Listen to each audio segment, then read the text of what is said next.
Okay, I think we're now got our audio issues fixed. Again, Chris Frankhauser here with Ben Walmsley here on TSSR Game Time Live, presented by MDH. Thanks for stepping up here, Ben. Usually used to doing these games solo, so I appreciate somebody here to help out a little bit. Yeah, absolutely. Glad to be here. As we await the Spartans to come onto the field here at Bushnell-Prairie City High School. I believe the Wildcats of River Ridge will start with the football. Hanover River Ridge out of Joe Davies County, enrollment of about 135. It's a combination of Elizabeth and Hanover, Illinois. And in week one, they fell to Ridgewood at home, 50-14. And BPC falling 50-0 at Polos. Here come the Spartans to the field from the south end here at Bushnell-Prairie City High School. So both squads been trying to look for win number one on the season here.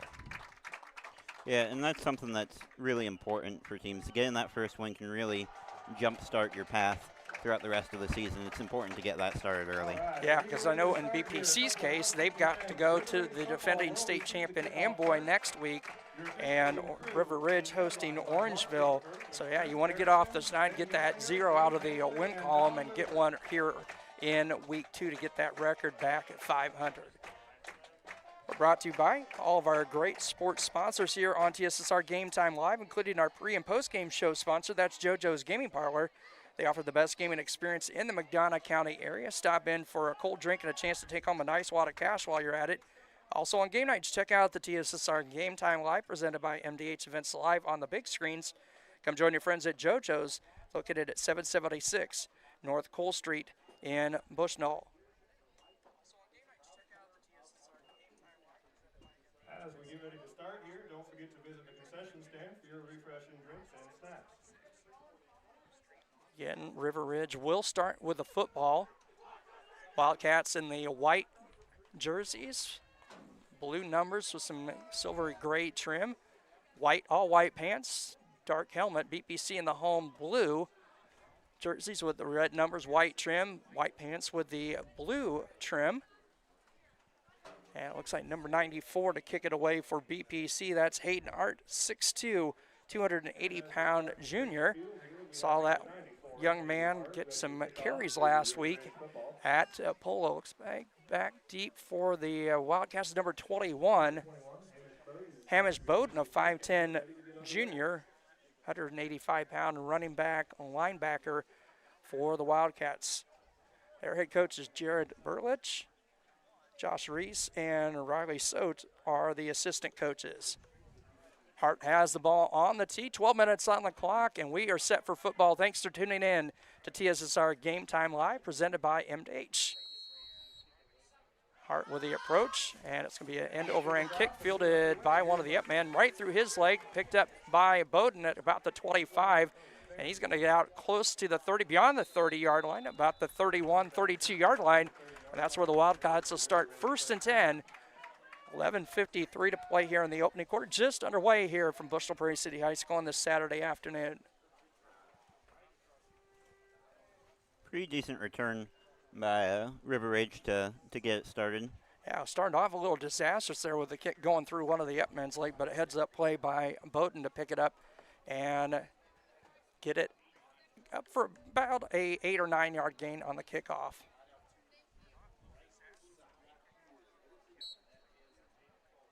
Go shotgun set. The quarterback, Caden Bauer, 6'1", 200-pound junior. And he's going to hand off to Bowden. And nice job by Parker Guppy, number 6, as Bowden tried to go near side, and Guppy comes up from his linebacker spot for a loss of about a yard back to about the 30-yard line. 2nd and 11. 2nd and 11, ball at the Wildcat 30-yard line. No score thus far between the Spartans and the Wildcats. They're going to send one receiver far side. Single back set in the shotgun. Shotgun snap. Backside's nice hit, and going to be intercepted. Good job on the blitz. That was personal ball. Guppy, I believe. Jonathan Harrell with Jonathan Harrell with the interception, and BPC with a quick turnover. Good field possession for the Spartans just outside the Wildcat 40 at the 41. Yeah, you couldn't ask for much better on that play. Get an interception on the first passing play that River Ridge tries, setting you up for really good field position. Good job. Good job there. As I said, Guppy was the one that got the pressure on Bauer, and errant throw overshot his intended receiver on the far side, Harrell, with the interception. We'll see the Spartan offense for the first time. That single back set, Guppy under center. Yeah, wing back over to the far side. I believe that is Harrell, and it is Harrell. He's going to fake the handoff to Rudolph. Charles Rudolph, a 5'8" freshman. Number 5, he's going to have a nice gain on first down. We'll call it a gain maybe of 3, 2nd and 7 for BPC. 10:50 to play here in the opening quarter. Just underway here on a gorgeous Saturday afternoon. Temperature, as I said in the pregame, just about 70 degrees. Going to be the same set. Rudolph, the lone setback. Harrell, the wing back on the far side. And then we're going to get him in motion near side. Handoff across the 30. He's down inside the, loses the football, and BPC is going to get back on it. Heads up play there by the Spartans. Jonathan Harrell on the big gain. And a good job of recovery there. I believe that was Kendon Hurt, number 2, a freshman, on the football for the fumble for BPC. Yeah, just a textbook jet sweep, but one try to hang on to the ball, lucky to be able to recover that one back there. Got the first down inside the 25 to the 24, gain at 12 for the sophomore Jonathan Harrell. 1st and 10 at the Wildcat 24. Guppy under center. Harrell in motion, going to be a pitch to him. He's going to cut it back, and a good job by the Wildcat defense, bringing them down for a loss of a couple back beyond the 25 to the 26.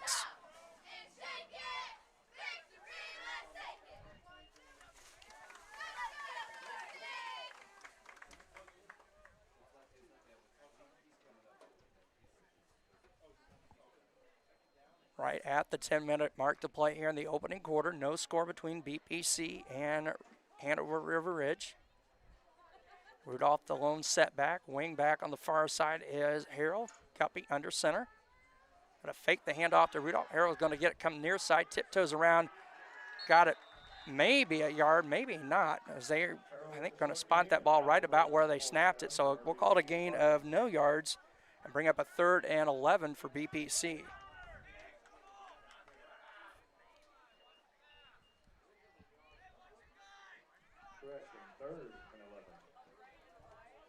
Nose of the football just beyond the 25 of the Wildcats at the 26. Being 3rd and long is going to need a big play coming up here. Only real big play that they've had was that jet sweep to start. Everything else has been stopped by the River Ridge football team. Same set. Rudolph, the lone setback. Going to hand off to him, and he's got some room. Not going to get out of the tackle. The defender, number 25, Jackson Goldsmith.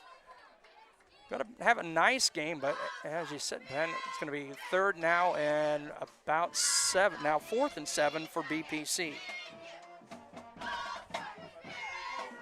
That's 4-down territory. The ball inside the 20 at the 19 of the Wildcats.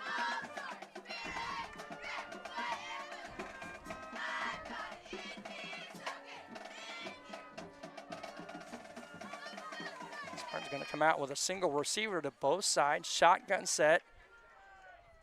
Empty backfield. Guppy after about the 24 takes the snap. Going to dump off to Harrell. Nice catch. He's got the first down a little more. Stays on his feet inside the 10, down near the 9. That's a first down. Called a gain of 11, and the Spartans set up 1st and goal. And they're going to mark it down, I think. Nope, they are going to mark it. 1st and goal at the 9 for BPC.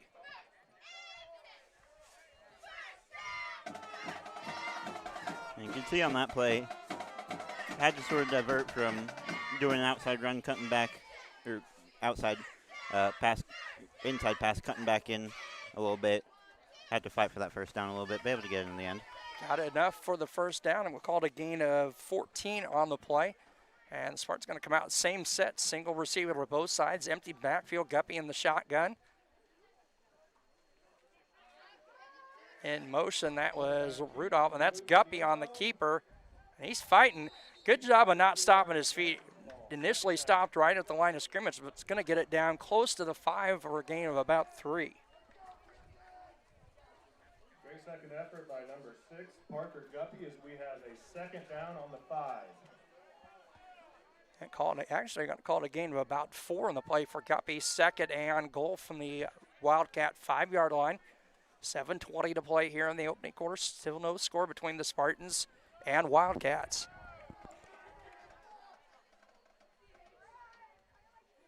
Single receiver or back. That is big man number 94, Hayden Hart. He's going to get the carry. Nope. Going to be a fake me out.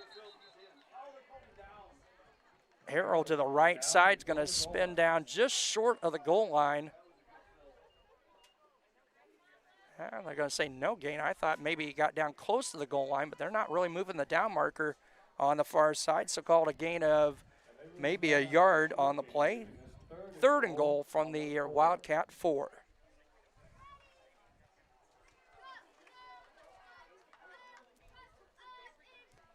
And the big man in the backfield, we saw it running back, number 94, Hayden Hart, 6'2", 280-pound junior, the lone setback behind Guppy. Going to give it to him, and he's going to bulldoze his way close to the goal line. He'll be brought down maybe a couple yards short. We'll call the gain of 2 for Hart. 4th and goal, another big 4th down for BPC on this drive.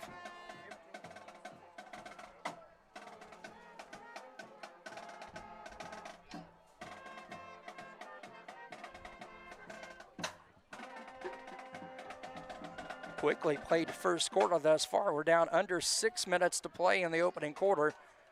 4th and goal for BPC. They're going to mark it at the 1. Hart, the lone setback. They're going to give it to him, and he is going to not get in. Oh, we got a late flag here on the near side. Looks like it may be on River Ridge. Maybe unnecessary roughness. The helmet of Hayden Hart came off late on that play when he was already down. That's going to be an automatic first down at the 1. There's no foul. Face mask on the defense. You were right, Ben. So basically a no yardage gain on the penalty, but a fresh set of downs for BPC at the 1.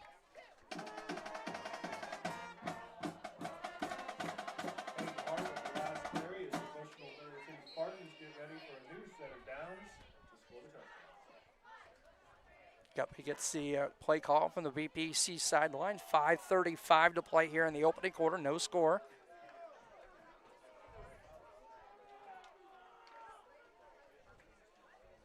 Say the down mark on the far side still says 4th, but they reset that on the penalty, so an automatic first down for BPC. Hart again, the lone setback behind Guppy. It's going to be keeper Guppy into the end zone. Touchdown, BPC. Nothing fancy there, Ben. Just got behind your lineman, and they have Spartans with a good push up front and a 6-0 lead for BPC at the 5:14 mark of the opening quarter. And that's what they've been doing for the most part all game, aside from one pass. They've just been running the football down the field. Had a few times where they've been getting stopped, but overall the net result is going to end up in that touchdown. So Parker Guppy with a 1-yard run. 5:14 to play. Again, 6-0 lead for BPC. Hart, the lone setback behind Guppy. Guppy under center in motion. That is Harrell, and he's going to try and get the corner. He will not get it. Nice job there. Number 5, Seth Reese, and number 21, Amish Bowden there for River Ridge to stop Harrell from the 2-point conversion. So it's 5:14 to play. It's 6-0 in favor of BPC. We'll be back here in 30 seconds. You're tuned in to TSSR Game Time Live, presented by MDH. Here at MDH, we provide one-on-one care to our patients. This allows them to feel supported and empowered during their labor process. The Tower of Power is a cart full of tools and resources to help support women during their labor experience. Items include massage therapy tools, aromatherapy, personal care items, music therapy, and features our labor menu. We provide a celebratory dinner to each family to congratulate them on their new little one. We strive to create a safe and supportive environment where each mother's unique birth plan is respected. Back here at Bushnell-Prairie City High School, 6-0 in favor of BPC on the 1-yard Parker Guppy touchdown run. We're brought to you by King Family Chiropractic with locations in Bushnell and Macomb. They support BPC athletics. They offer office hours in Macomb Monday, Wednesday, and Friday, and Bushnell Tuesday, Thursday, and Friday. To set an appointment, call 309-837-MyDC. That's 6932. They also perform DOT and CDL physicals for just $85. Hayden Hart to kick it away again for BPC. Jackson Goldsmith, number 25, back for the Wildcats.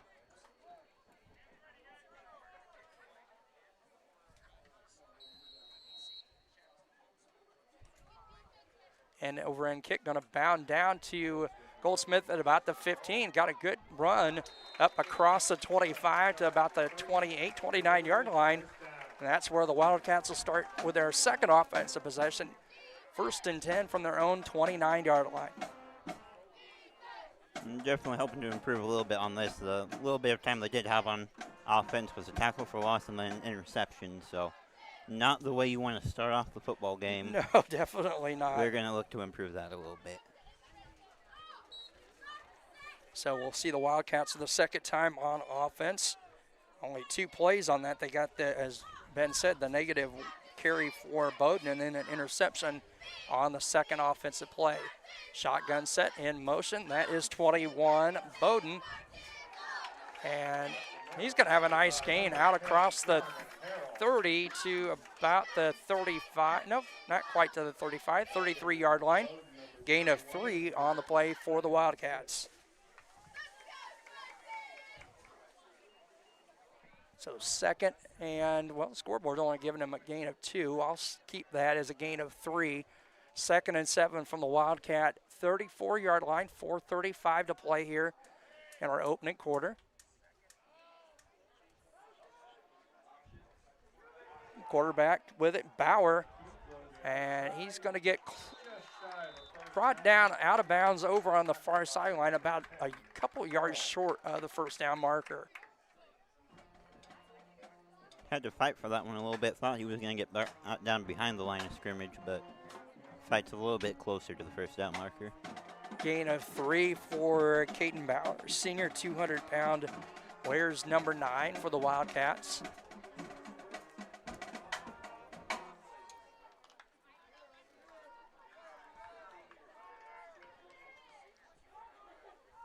Wildcats going to bring single receivers to both sides, empty backfield in motion number 21. That's Bowden, quarterback keeper, and he's got the first down a little more out near midfield. Good stop there, maybe a touchdown saving tackle by number 75, Andre Watts for BPC.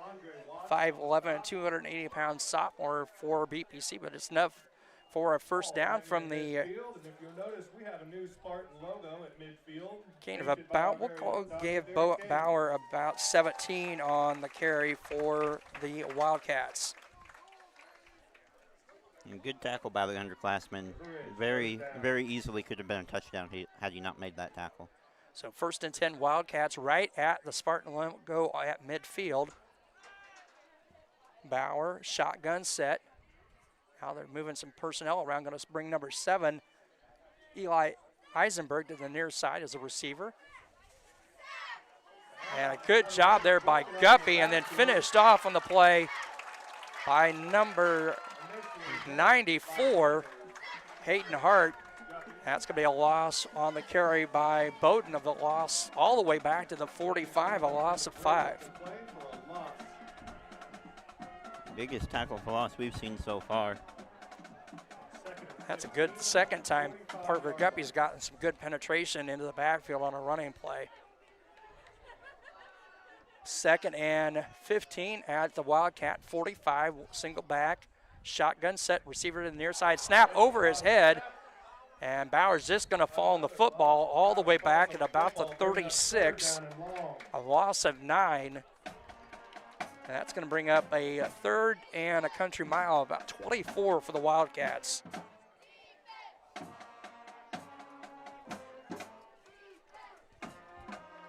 Well, definitely got to expect something passing, or a very tricky run by the River Ridge team. Yeah, you wouldn't anticipate backing this deep of a hole. Mark it at the 31, the first down marker, all the way down at the BPC 40-yard line. Empty set, 2 receivers near side, single receiver far side. Got to fake the handoff. Bauer's going to look to throw. He's got a man open. And intercepted by Jonathan Harrell again with what a catch on the pick for BPC, his second of the quarter. That's an impressive snag there. Off balance catch. Fell down making it, but still able to bring it in. And they'll come back with, again, good field position. Jaden Culver, the intended receiver at 6'2", and looked like, and he had some room and was out in front. But Harrell did a great job coming back to that football. And as I said, his second pick of the opening quarter. Yeah, had that pass been just a little bit ahead, catch him in stride, and he's gone. There's nobody in front of him. He's just got a free field all the way back, but bring it back a little bit, and this is the result. First and 10 for BPC from their own 45-yard line, up 6-0. Going to hand off to Harrell on a little cutback, and he's dancing around across midfield. Into Wildcat territory, breaks free, 30, 20, 10, 5, touchdown BPC.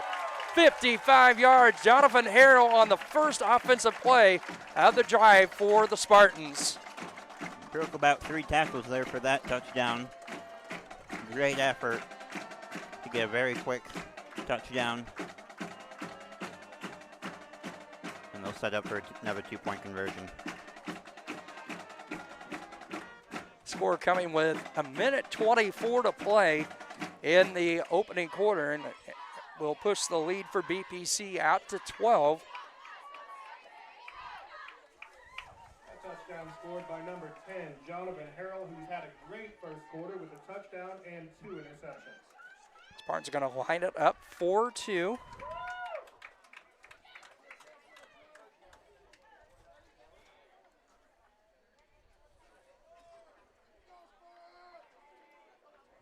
Yuppie under center, Hart the lone setback, number 94. Hand off Hart, he's going to walk into the end zone. 2-point conversion is good. So that's going to push the score to 14-0 in favor of BPC. And we'll be back here on TSSR Game Time Live in just a moment. Back here at Bushnell-Prairie City High School, we're brought to you by Raritan State Bank and Bushnell branch located at 360 South Green Street in Bushnell. They offer full-service banking and loan services for all your banking needs. Come visit the bank, a friendly service, or give them a call at 309-772-2345. Good luck, Spartans. Raritan State Bank is an equal housing lender and member FDIC. Hayden Hart tees it up again for BPC. 25 Goldsmith, I believe and it is, or is it 21? I can't see. It'll be 21 in the Is back. Bowden again? Okay, so Bowden back to receive the kick. End over end kick's going to hit at about the 20. Picked up by Bowden across the 25. Comes near side to the 30. And he's going to be wrestled out of bounds just short of the 35-yard line at about the 32. Cam Shin, number 3 on the stop for BPC.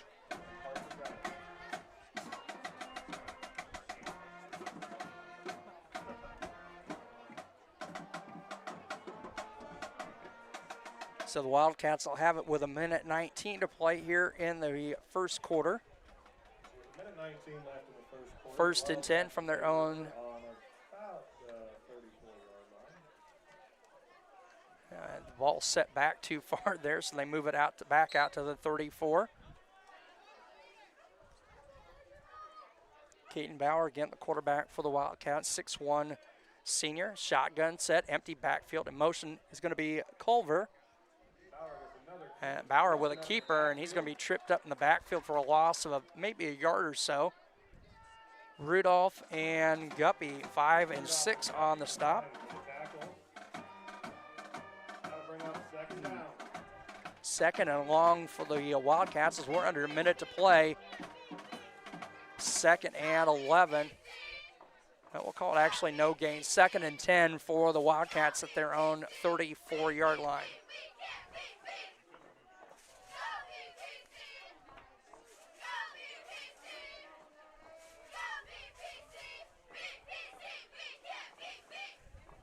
And off to Culver, he's going to lose the football, gets on it, popped out of his hands quite a ways up in the air, came down with the football again, but it's going to be a loss of a couple back to about the 31-yard line. And that seems to be kind of what's defining River Ridge's offense right now, just simple mistakes, interceptions, and fumbles and missed snaps that Bushnell-Prairie City has been able to capitalize on. And well, that will be our last play of the quarter as the clock hits 0 at the south end here at Bushnell-Prairie City with the Spartans on top, 14-0. Here we'll be back on TSSR Game Time Live, presented by MDH with the second quarter in just a moment. My name is Kelsey Cunningham. I'm a nurse practitioner with the cardiology department here at McDonough District Hospital.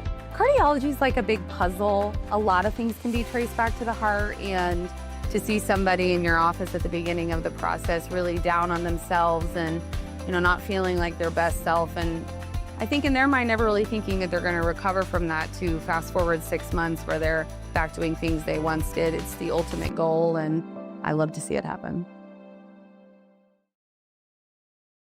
Whether it's an emergency situation or an outpatient scan, McDonough District Hospital's radiology department offers the test you need right here in Macomb. If you need an MRI, a CT scan, ultrasound, x-ray, a bone density scan, or to schedule an annual mammogram, our experienced radiology staff will provide high-quality, compassionate care. McDonough District Hospital, your community radiology partner, growing our legacy one patient at a time. Back here at Bushnell-Prairie City High School, ready for the second quarter. 14-0. It'll be 3rd and 14 for the Wildcats at their own 31-yard line. We're also brought to you by Rosie's Pizza. They offer something for everyone with pasta, sandwiches, and, of course, pizza. Dine in or carry out at 458 East Main Street in Bushnell. They also deliver to Good Hope, Adair, and all points in between. For delivery, call 309-772-2101. Ben, right now, a pizza sounds pretty darn tasty to me. Shotgun set. Nope, Bauer under center. He's going to look to pass under all sorts of pressure, and the pass is caught and then dropped by number 7, Eli Eisenberg. Again, Bauer goes back to pass, Ben. BPC has been putting all sorts of heat in his face every time he steps back to pass. yeah, but even if they've been trying to run, they've only had about 1 or 2 good runs, and being 4th and long, you can't expect a run to reliably get you that gain. Number 20, Brogan Gruby, 6'2", 175-pound freshman to kick it away. So Jonathan Harrell back deep for BPC at about his own 42. Good snap. Nice kick. Harrell's going to back up to about the 36 and is just going to fall on the football as he dropped it. Making sure he doesn't go anywhere is Eli Eisenberg for the Wildcats. So BPC will be set up 1st and 10. Ball at their own 36-yard line. As long as they've had to play on offense so far, of course, had that good field position on the first interception, and then the second one only put them at their own about 55 yards away from the end zone. So first time they're really going to have to play from deep in the backfield. They're going to actually mark it at the 37. So 1st and 10 for BPC. 11:48 to play here in the first half. Guppy under center. Rudolph, the lone setback, going to pitch it to Harrell. He's going to dance around up across the 40. He's got room, and he may go 40, 30, 20, 10, 5. Touchdown. What a first half for Jonathan Harrell. 63 yards on the score for BPC, pushing the lead to 20-0. And again, 2 series, 2 plays, 2 touchdowns for BPC. If it ain't broke, don't fix it. Right. They did exactly the same thing they did to get their last touchdown and ended up with the exact same result.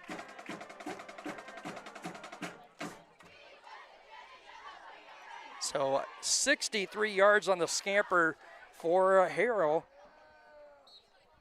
Another short Spartans drive as Harrell takes it to the house, extending the lead over River Ridge. Spartans are going to line it up 4-2.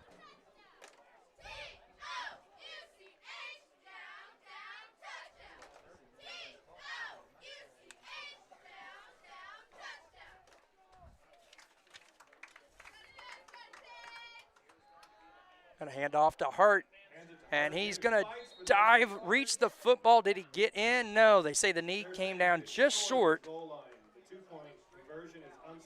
So with 11:36 to play, it's now a 20-0 lead in favor of BPC. We'll be back with the kickoff in just a moment.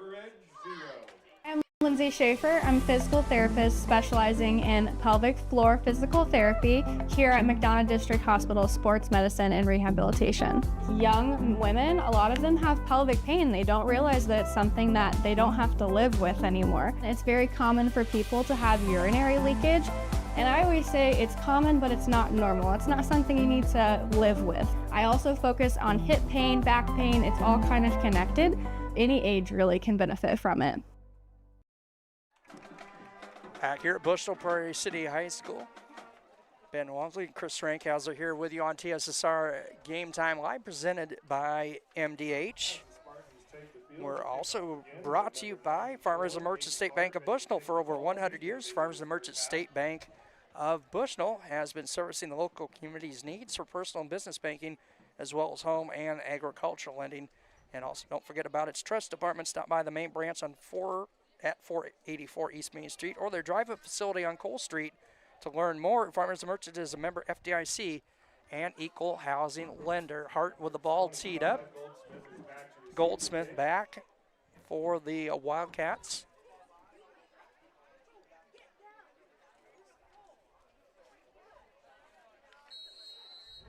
Hart with the approach. End over end kick. Gonna hit and die. And the ball's still loose, and I think maybe BPC got on it. 43 there, Devin Brandt for the Wildcats. Number 12, Keegan Gillette. Keegan Gillette does get on the football, and it is Spartan football. That'll be a Spartan first down. A little bit of contact at the end of the play, but officials are just going to talk to the player. No flag going to come from that one.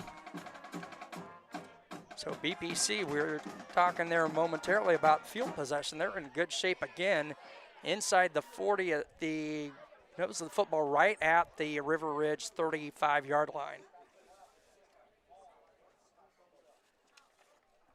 You know, Harrell with the 2 interceptions unofficially. I've got him at 6 carries in the contest, 2 touchdowns, and 129 yards already in the first half. These are good numbers for the whole game, let alone just the first half. Great per run average on that is Guppy under center. Rudolph, the lone setback. Harrell in motion, going to fake it to him. Rudolph's going to bust around the near side, and he's going to get it up to the 30-yard line, a gain of about 5. Goldsmith on the stop, number 25 for the Wildcats. Sets up a second, and we'll call it 5 at the 30-yard line. That's a gain of 5 by Rudolph as we have 2nd and 5 on the 31-yard line. 11 minutes, 11:05 to play here in the first half. Again, 20-0 in favor of BPC.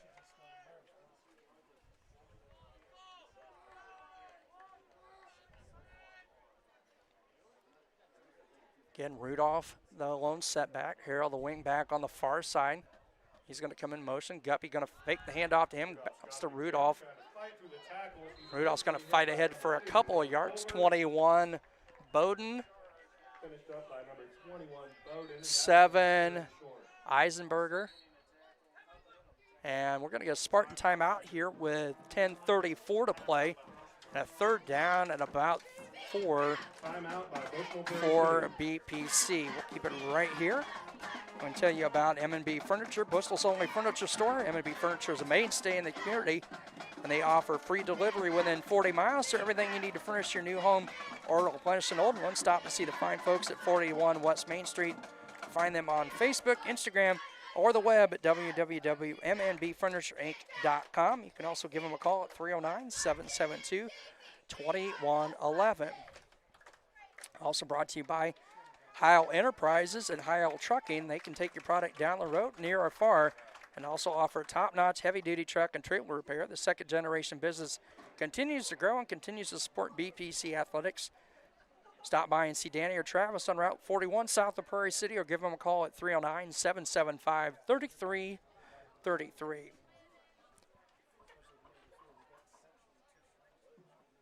Yeah, perfect, almost picture-perfect Saturday afternoon here for football. Sunny skies, a few puffy clouds in the air. And out of the timeout, it'll be a 3rd and 4 for BPC at the Wildcat 29. Guppy under center. Harrell in motion. He's going to hand off. He's going to dance around. He's going to be short of the first down, wrapped up by number 55, Joe DeBoard, and 43, Devin Bratt, and a 4th down for BPC. Give Harrell maybe a yard on the play, 4th and about 3. Only the second time that BPC's found themselves in 4th down territory, and the farthest they have to go, last time being down there at the goal line. And they had a couple, I believe, on that first series and converted on all of them. Like that last one, as you said, by penalty. Shotgun set, single receivers to both sides. Guppy, high snap, gets it under control, looks, got a man open, in and out of the hands of the intended receiver on the far side. He had enough for the first down. First down. I think that was number 3, Cam Shin. Yes, it was him. Had enough for the first down, just right through the hands. Incomplete pass intended for number 3, Cam Shin. And River Ridge will take over here. So the Wildcats dodge a bullet, and they'll take over 1st and 10. Their own 28-yard line, 9:40 to play here in the first half. River Ridge is yet to even get a first down so far, and they've got a long way if they want to end up with a touchdown. And we're going to get some motion. BPC moved up front, and that's going to be the call. Offsides on the Spartans. So 5-yard mark off makes it 1st and 5 from the 34. Saw BPC move first and then flag immediately, and then somebody from up front from the Wildcats moved, but they're going to flag Spartans on the offsides and move it ahead, as I said, 5 yards, 1st and 5 from the 34-yard line. Following the penalty, it'll be 1st and 5 on the 34-yard line. It's first penalty on a BPC on the afternoon.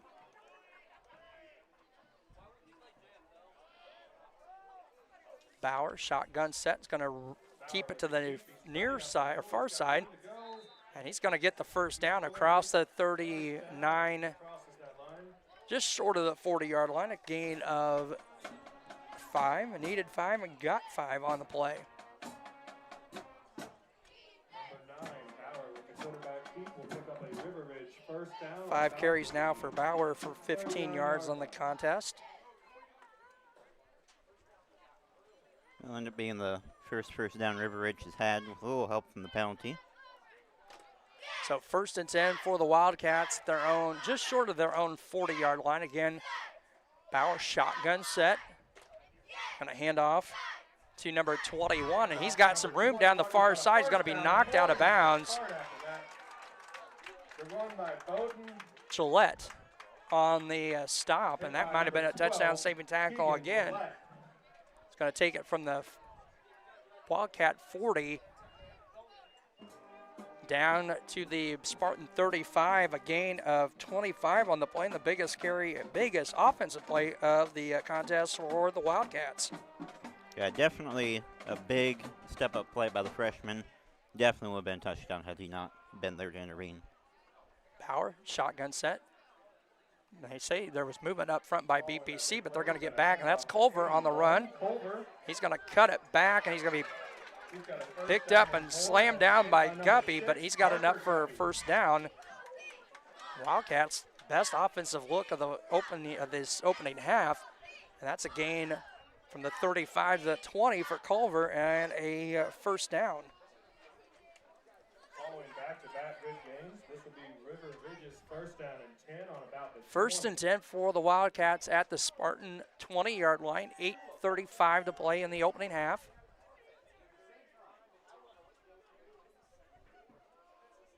Bauer, shotgun set, low snap, going to keep it, and he's going to go far side. And he's got nice open field tackle there over by Rudolph, I believe. Is that Gillette again? Gillette again. Gain of 3. Second and 7 from the 16. And as you've mentioned, best offensive performance we've seen by the Wildcats so far to even get down into end zone territory. Yeah, first time River Ridge has been on the BPC side of the 50 in this entire contest. I snap, Bauer fakes the handoff, going to keep it, cuts it back, and he's going to be down close to the first down marker, just a little short of the 10-yard line. A gain of 5 for Caden Bauer. Third and about a yard, ball just outside the BPC 10 at the 11. On about the 11-yard line on the best offensive production by River Ridge this afternoon. It's like Dylan King, number 9, getting the signal from the defensive call from the Spartan sideline. Coach Schwartz.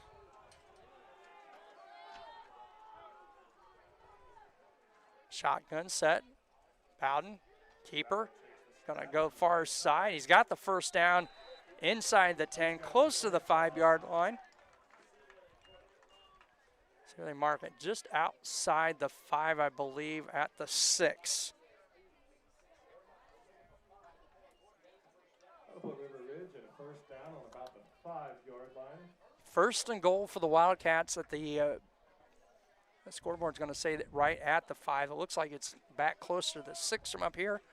We'll call it, regardless, it's first and goal for the Wildcats, down 20-0. 6:35 to play here in our opening half. Bauer shotgun set, going to hand off. Number 21, that's Bowden, and he's into the end zone. Touchdown for the Wildcats. Hamish Bowden, a 5'10 junior, into the end zone from 5 yards out, and that will make it a 20-6 lead for BPC.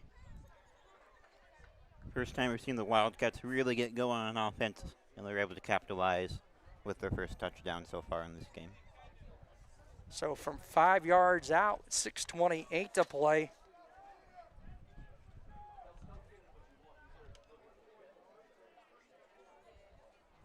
As we'll see the Wildcats line up for the 2. Hand off to Bowden again. He's going to cut it back and walk into the end zone. 2-point conversion is good. So with 6:28 to play, 20-8 in favor of BPC. We'll be back with the kickoff in just a moment. You're tuned in to TSSR Game Time Live, presented by MDH. I think the rewarding parts of my job are seeing people over time and seeing how, getting to know them and getting to know their families. And that's very exciting to see them and get them better over time, especially if I'm able to find out something that other places haven't. And that's kind of what drew me to family medicine. You know, I try to get along with people and treat them as I would my family. Do what we can to get the patients taken care of day in and day out. It's pretty supportive. I'm Dr. Michael Waters. I'm a family physician here at the McDonough District Hospital Family Clinic. Back here at Bushnell-Prairie City High School, 6:28 to play in the opening half. A 6-yard run for Bowdoin, and the 2-point conversion by Bowdoin makes it a 20-8 lead for BPC. Brought to you by Western Illinois University. At Western Illinois University, Leathernecks don't just blend in because purple stands out. At WIU, there's limitless potential with campuses in Macomb, Quad Cities, and online. Visit wiu.edu/potential to become a Leatherneck and get an education that stands out.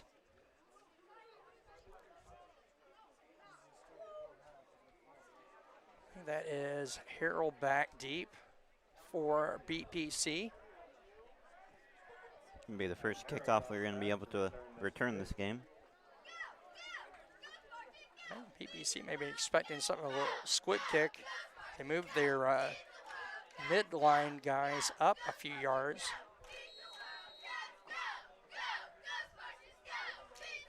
It is a squib kick, and it's going to be fielded by, I think River Ridge got on the football.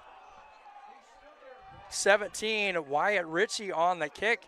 It bounded through a couple of Spartans' hands, and River Ridge with the football. Just like that, they're set up inside the Spartan 40-yard line.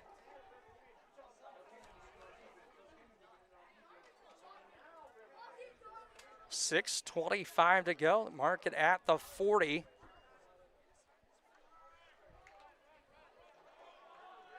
be a first down. River Ridge near the 40-yard line. River Ridge going to try to make it just a one-score game going to half. Our hands fakes the handoff. No, it is a handoff, and he's gone. 20, 15, 10, 5, touchdown.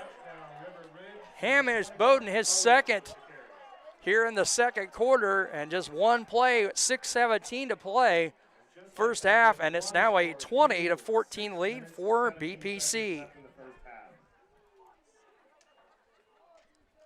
So just like that, it's suddenly become a one-score ball game just a little bit before half. And Coach Burledge over on the far side not happy with Bowdoin as he was kind of looking back at on that touchdown run and not real happy, and we're not going to see him in the 2-point conversion attempt to see 25 Jackson Goldsmith in the backfield, junior. Bauer, shotgun set. He's going to keep it, and he's going to be run out of bounds over on the far side. Kendall Hart and Cam Shin. So the 2-point conversion, no good. So with 6:17 to play here in the opening half, it's 20-14 in favor of BPC. We'll be back in just a moment with a kickoff. Whether it's an emergency situation or an outpatient scan, McDonough District Hospital's radiology department offers the test you need right here in Macomb. If you need an MRI, a CT scan, ultrasound, x-ray, a bone density scan, or to schedule an annual mammogram, our experienced radiology staff will provide high-quality, compassionate care. McDonough District Hospital, your community radiology partner, growing our legacy one patient at a time. Back here on TSSR Game Time Live, presented by MDH. 20-14 lead for the Spartans, and it looked like BPC was going to run away with this one early on here in the opening stages of the second quarter, but good drive and then a onside kick that the Wildcats were able to get on top of, and just like that, we're down to a 6-point lead for the Spartans. Yeah, and you've got to imagine BPC's got to sort of have in their mind that onside kick that they tried last time. Maybe be a little bit more prepared. You can see the back receivers or back returner is definitely a lot closer than he was the last kickoff. 17 to kick it away. Wyatt Ritchie, 17, has the ball on the tee. The approach. That's going to be a squib again. And this one's going to be fielded by BPC. Cam Shin, I believe, number 3, the Spartan on the football on the far side. And it will be Spartan football in good shape outside their own 40. At about the 43, we'll call it. 1st and 10 for the Spartans from their own 43. 6:15 to play here in the opening half.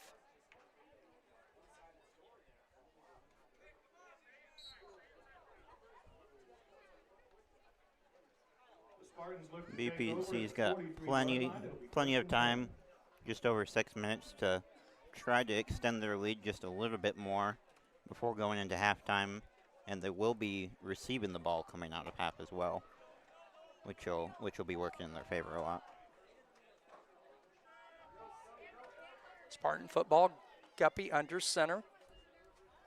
Gonna hand off to Harrell. Is gonna come near side. Can he get that corner? Yep, he's gonna get a gain of a couple out of the play.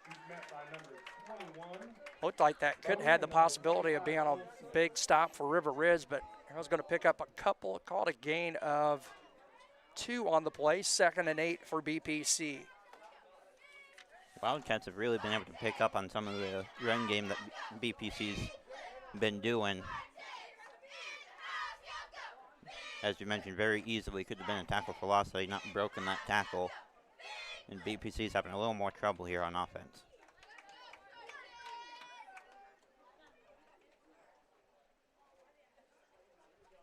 Guppy, and we're gonna get a false start on BPC, I believe. That is the call. So move it back, and now a 2nd and 13 from their own 41-yard line. The officials will move the ball, and that'll be 2nd and 13 for your Spartans. 6:29 and counting here in the opening half. Again, a 6-point lead for BPC at 20-14. So 2nd and 13, the ball back at the 41. Spartan's going to come out, single receiver to both sides. Guppy under center. Now drops back, shotgun set. Takes a snap, is going to look to throw. He's got a man open. Over and shot everyone. Actually, the defender, Eli Eisenberger, had a better shot at that football for the Wildcats, so that'll stop the clock on the incomplete pass. 4:58 to play. 3rd and 13 for BPC. He decided to take a chance there in single coverage, but as you mentioned, overthrew both of them. Almost an interception, but yeah, Eisenberger had a better shot at that football than the intended receiver for BPC. Yeah, I think he may have had a little trouble seeing that one coming in the air, but yeah, was able to get a hand on it, just not able to bring it in. So a 3rd and long for the Spartans, 3rd and 13. Shotgun set, again, same look, single receivers both sides. Guppy takes the snap, double pumps, got a man open, caught and fumbled. I don't know if he did not have complete control of that football. Pass intended for Shin again, I believe number 3. And so 4th and 13 for the Spartans, 4:52 to play here in the first half. Well, we would have loved the reception. Almost a little fortunate that that one ended up being incomplete. Could have been very dangerous if that ended up being a fumble. Yeah, because he had it, but just didn't have control of it long enough before he coughed up the football. Harrell back to punt deep for BPC. Good snap.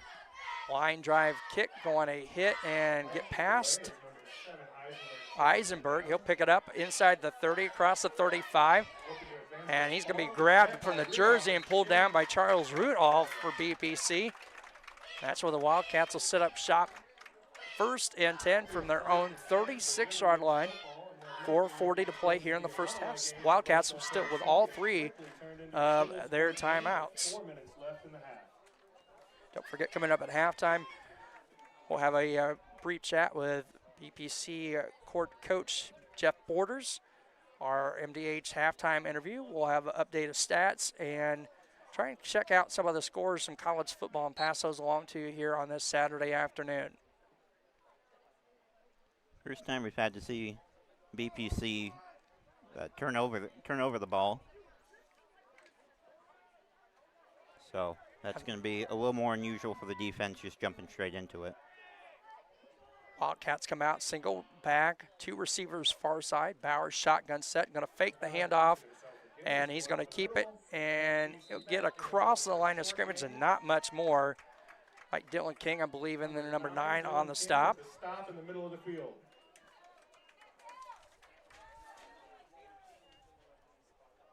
I'm going to say no gain. Oh, they're going to give him a gain of 1, so we'll give Bauer 1 on the play. 2nd and 9.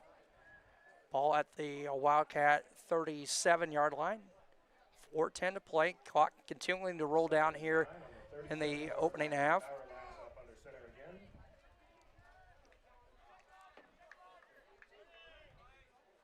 Again, same look out of the Wildcats. Snap, handoff to Bowden, and he's got some room. He's going to cut it back, and good job by Gillette into Spartan territory on the run by Hamish Bowden, and he's going to take it down inside the 45 to the 42-yard line. Gain of 21 on the play. 89 yards on 7 carries for Bowden thus far.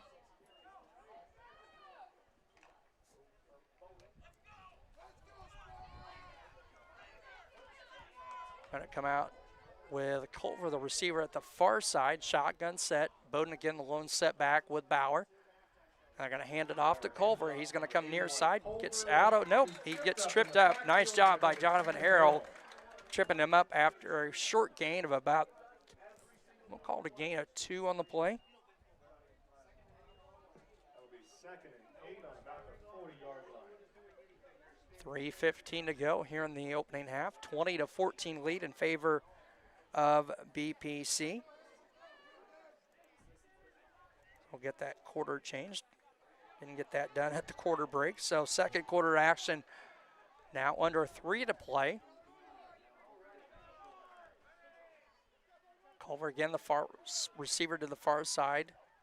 Bauer, handoff, fakes the handoff. Bowden's going to go down the middle. He's got a man wide open, and he has crossed up the intended receiver. That would have been 6. Culver, the intended receiver, and it'll bring up a 4th and 8 for the Wildcats at the BPC 40. And Ben, that Spartans dodge a huge one there. Yeah, I mean, right on, maybe a little behind, but still very catchable. He just wasn't able to turn around in time to see that football. Hits off his shoulder pads and not able to bring it in. Definitely would have been a touchdown had you been able to turn around a little bit sooner. 2:47 to go on the incomplete pass. So 3rd and 8 now for for the Wildcats. Again, same set. Culver, the receiver, to the far side. Shotgun. Bauer going to take it to the far side. He's going to have the first down and more. Jonathan Harrell with a stop, but it's going to get a gain of about 10 down to the 30-yard line. And another Wildcat first down, 1st and 10 at the 31-yard line. Chains are set, and now they will start the clock again. 2:41 to play.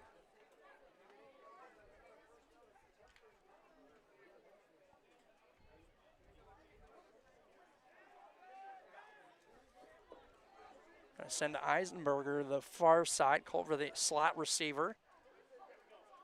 Bauer, he's going to keep it himself, and Hart, I believe, from the backside, got a hold of the jersey and would not let go. Just across the 30, gain of about 2 on the play. That'll bring up 2nd and 8. 2nd and 8 for the Wildcats at the BPC 29. Clock stopped as Bauer was brought down out of bounds.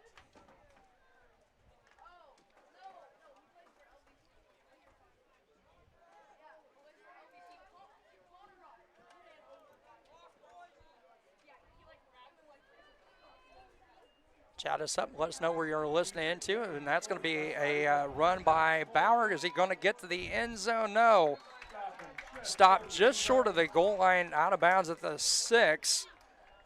And that was Harrell on the touchdown saving tackle, but a big game all the way down to the 6, a gain of 23 on the play.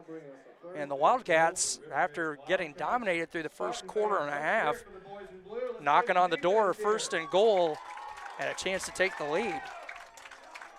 Sort of wondering where this offense was in the first quarter, but finding it later into the second quarter with an opportunity to tie and maybe take the lead with a 2-point conversion. Shotgun set. Bauer takes it, hands off. Bowden's going to cut it back into the end zone. Touchdown for the Wildcats. And just like that, the Wildcats are going to take the lead, or tie it, I should say, at 20-20. Take the lead here with 2 minutes left in the first half.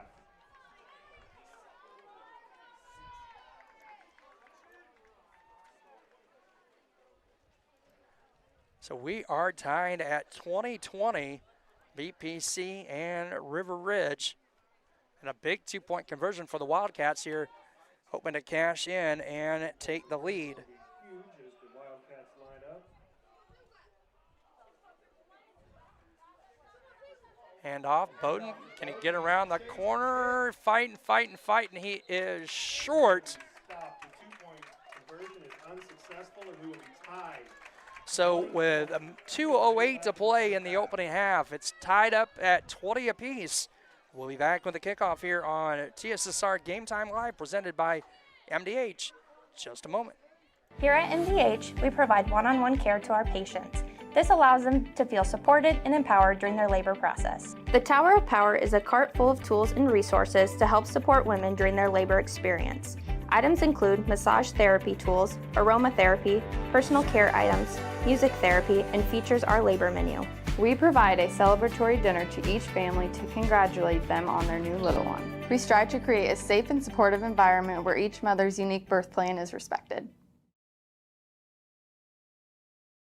Whether it's an emergency situation or an outpatient scan, McDonough District Hospital's radiology department offers the test you need right here in Macomb. If you need an MRI, a CT scan, ultrasound, x-ray, a bone density scan, or to schedule an annual mammogram, our experienced radiology staff will provide high-quality, compassionate care. McDonough District Hospital, your community radiology partner, growing our legacy one patient at a time. Ready for the kickoff here at BPC High School. It'll be number 17, Wyatt Ritchie again.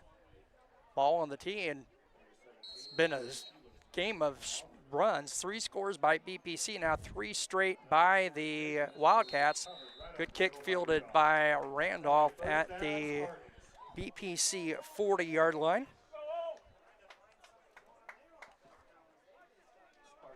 We started this game off with 20 unanswered points by the Spartans, and looks like we may be, unless BPC can do something here, we're going to be going into halftime with 20 unanswered points by the Wildcats. Check it in. Shout out to our Bushnell Fire and Rescue personnel at the game, keeping us things safe.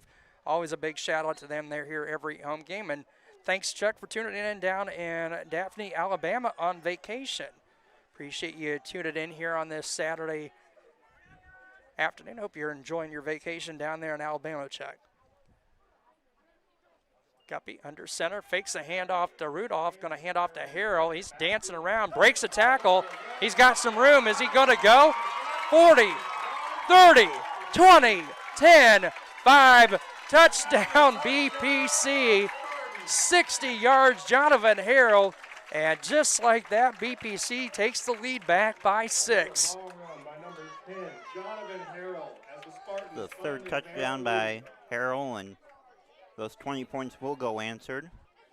BPC takes the lead with just under 2 before halftime.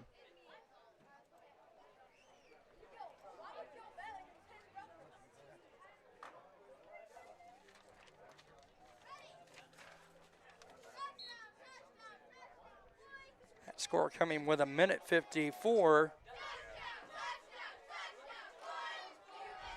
Bowden with 3 touchdowns, all 3 touchdowns for the Wildcats.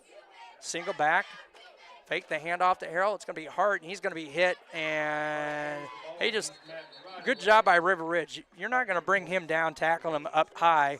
And it was 55, Joe DeBoard, that just grabbed a hold of Hart by the ankles and wouldn't let go.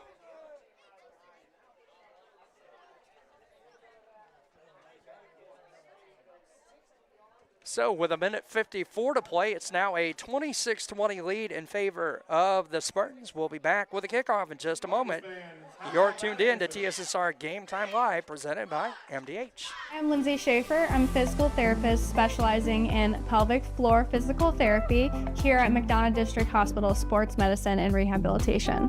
Young women, a lot of them have pelvic pain. They don't realize that it's something that they don't have to live with anymore. It's very common for people to have urinary leakage.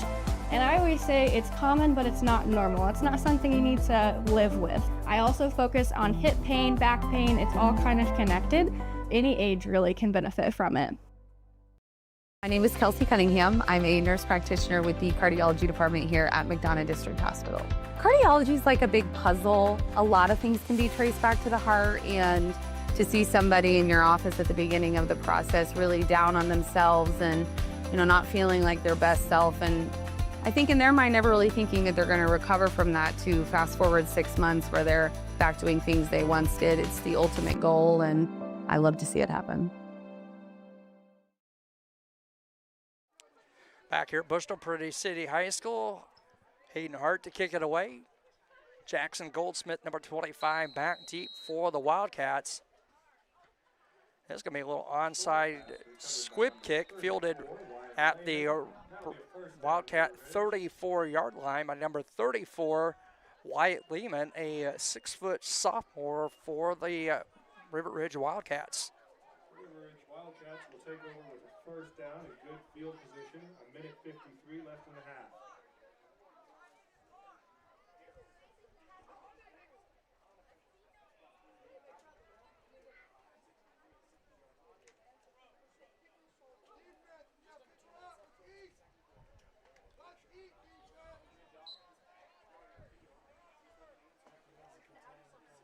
First and 10 for the Wildcats, down 6, a minute 53 to go. Bauer shotgun set. Bowden the setback, fakes the handoff, going to throw a little dump pass, got a man open, it's Culver. And he's going to be brought down, step out of bounds at about the BPC 44. Gain of 12. Impressive awareness on the blitz to find the man open and get the first down.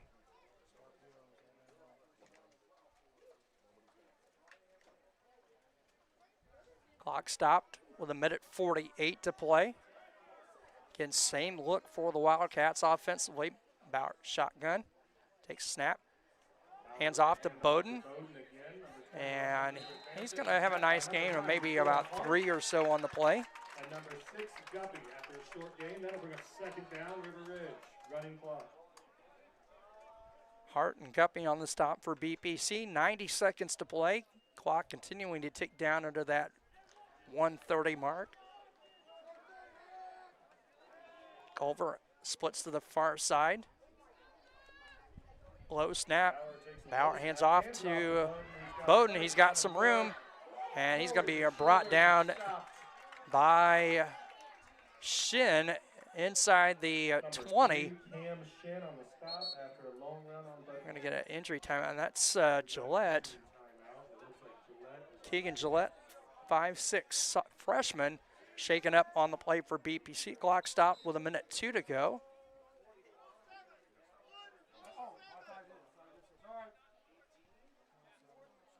Gonna set it up first and 10 at about the 17.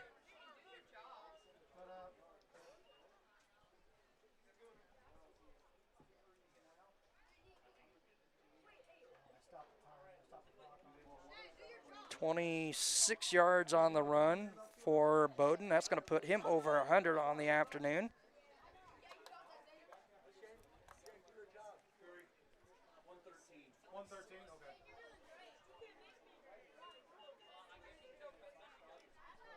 Going to put some time back on the clock, a minute 13 to play.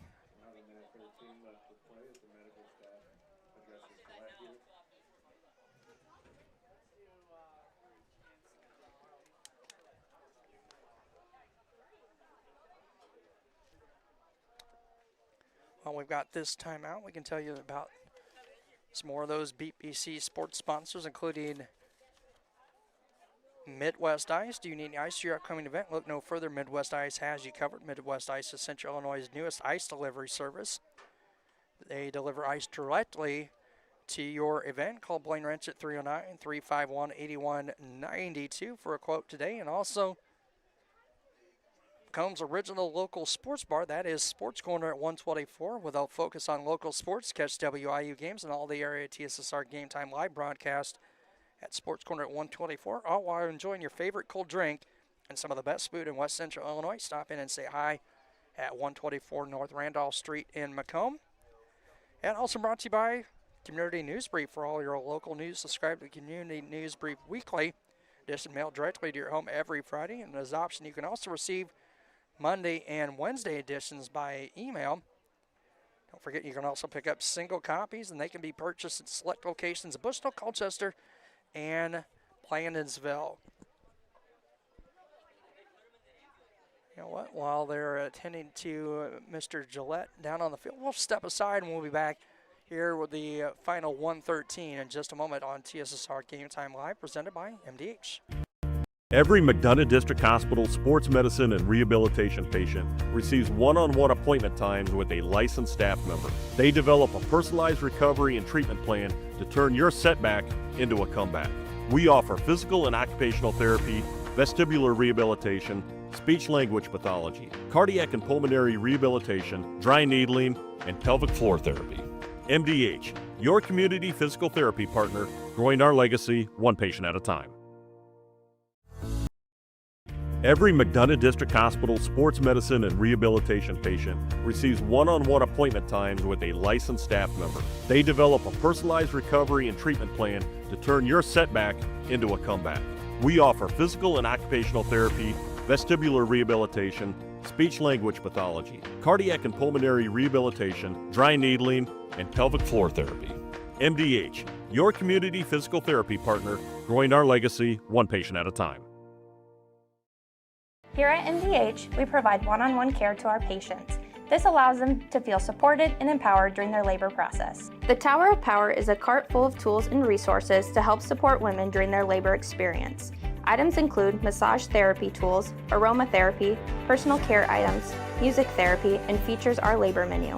We provide a celebratory dinner to each family to congratulate them on their new little one. We strive to create a safe and supportive environment where each mother's unique birth plan is respected.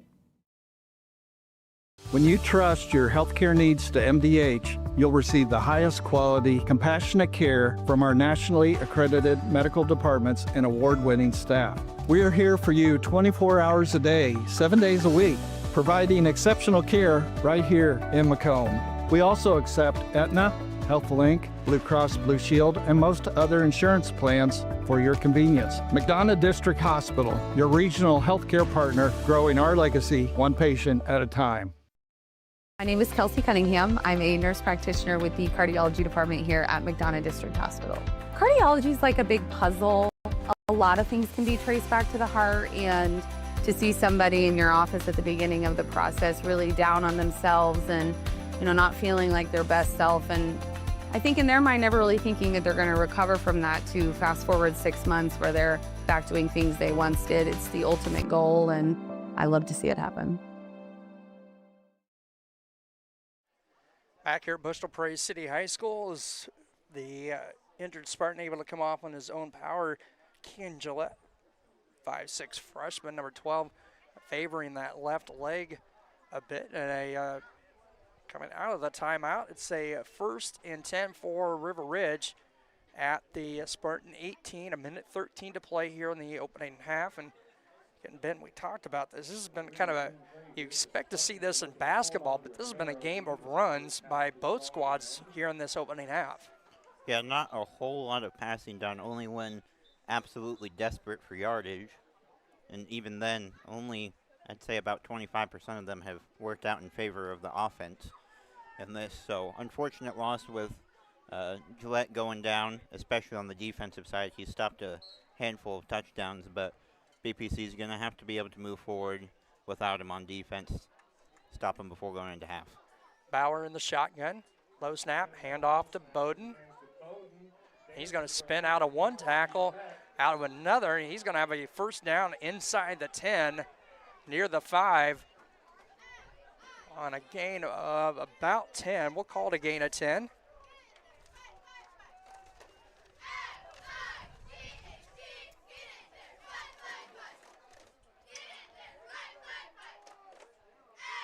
127 yards on 11 carries now for Mr. Bowden for River Ridge.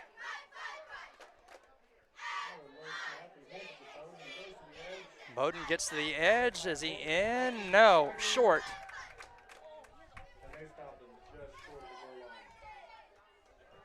Gain of 5.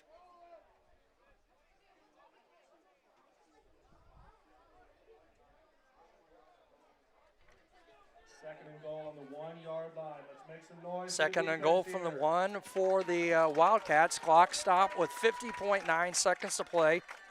Spartans 26, Wildcats 20. High snap, handoff Bowden. He walks into the end zone. Touchdown, and we are tied once again with 48.4 seconds to play. Touchdown, Wildcats, 26-26. Again, a big two-point conversion coming up here for the Wildcats. That's the 4th touchdown of the contest for Mr. Bowden.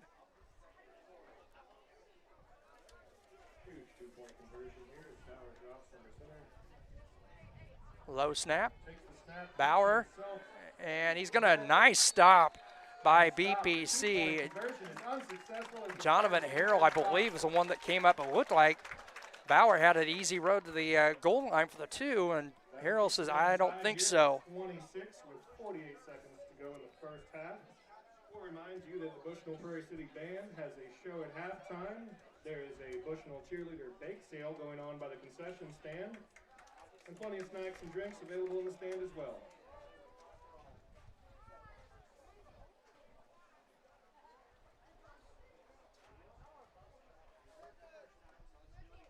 So 26-26, 48.4 seconds to play.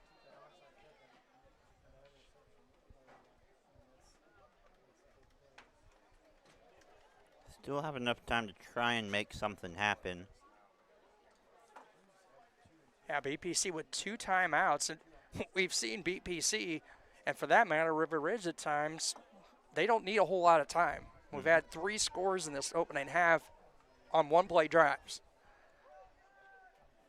So definitely possible to get another score going into halftime, but I think the biggest thing that BPC needs to do is not end up with a turnover, not give River Ridge the chance. Even if they don't score, they're going to get the ball coming back out of Right, halftime. and get on this football, because Yes. I fully expect another onside kick by the Wildcats. Bouncing kick, and good job on the far side. Just getting down like a shortstop in baseball, and scoop that up by Cam Shin, number 3, a 6'3" junior. So 2 timeouts, 48 seconds exactly on the clock. BPC 1st and 10 from their own 43-yard line.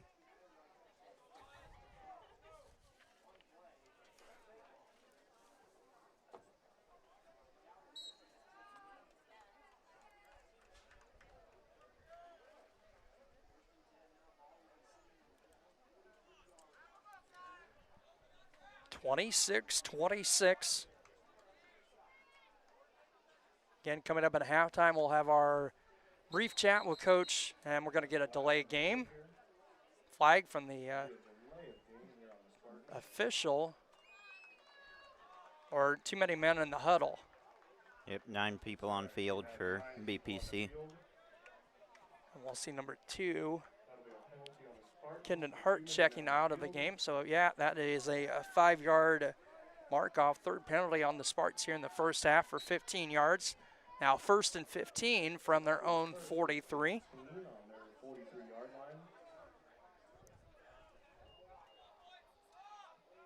Landon Lear, the receiver, to the near side for 24. First time seeing him in the contest. Shotgun set. Guppy looks to throw. And short hops the intended receiver on the far side. Cam Shin, coverage by Eisenberger for the Wildcats. Clock stopped with 44.9 seconds to play. 2nd and 13 from the BPC 38. As Ben said, Spartans will have the football to start the second half. That would be basically like a 2-for-1 if you can get a score here and maybe capitalize on that in the second half. Guppy shotgun set again. He's going to dump it off Rudolph, and it's a little short.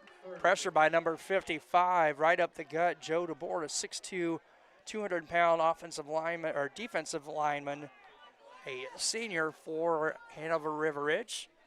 Kind of forced that pass, I think, a little bit too soon for Guppy, and Rudolph not able to come up with it out here in the flat.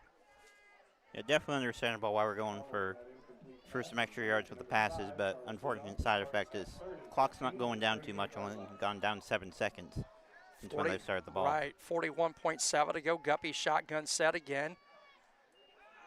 Gonna drop back to pass. Got a man open, caught by Shin. He breaks free. He's going to get brought down inside the 25. Coach Sisler going to take a timeout here with 33 seconds to go. 1st and 10 for the Spartans. Spartans will have one more timeout remaining. So from the 38. A huge game. Guppy passing to Shin and the runs after the catch. 38 yards on the pitch and catch Guppy to Shin. So the Spartans with one timeout remaining. 1st and 10 from the Wildcat 24-yard line. That was a big heave by Guppy, sending it far downfield, what they were trying to do on those first 2 plays. Fortunate they were able to get it this time, because had they not been able to get that, they would have just had to run the ball or take a knee and run down the clock as much as they could. Yeah, and with River Ridge having 3 timeouts, they've been very well on 4th down, taking the punt or called a timeout to make them do something up in the line of scrimmage. So 1st and goal no, it's not 1st and goal yet. 1st and 10 from the Wildcat 24. Guppy shotgun set, looking to pass. Going to get out of one tackler, but not going to get out of the second one. And that should have been an incomplete pass. The arm went forward, and we got a penalty flag on the play on the far side. And all sorts of confusion up here in the press box. Are we going to get an intentional grounding? That's what I'm wondering, if that flags that, because it definitely looked to me an incomplete pass. But I think the offense for BPC coming off the field, and I think they're going to rule that a fumble and Wildcat football.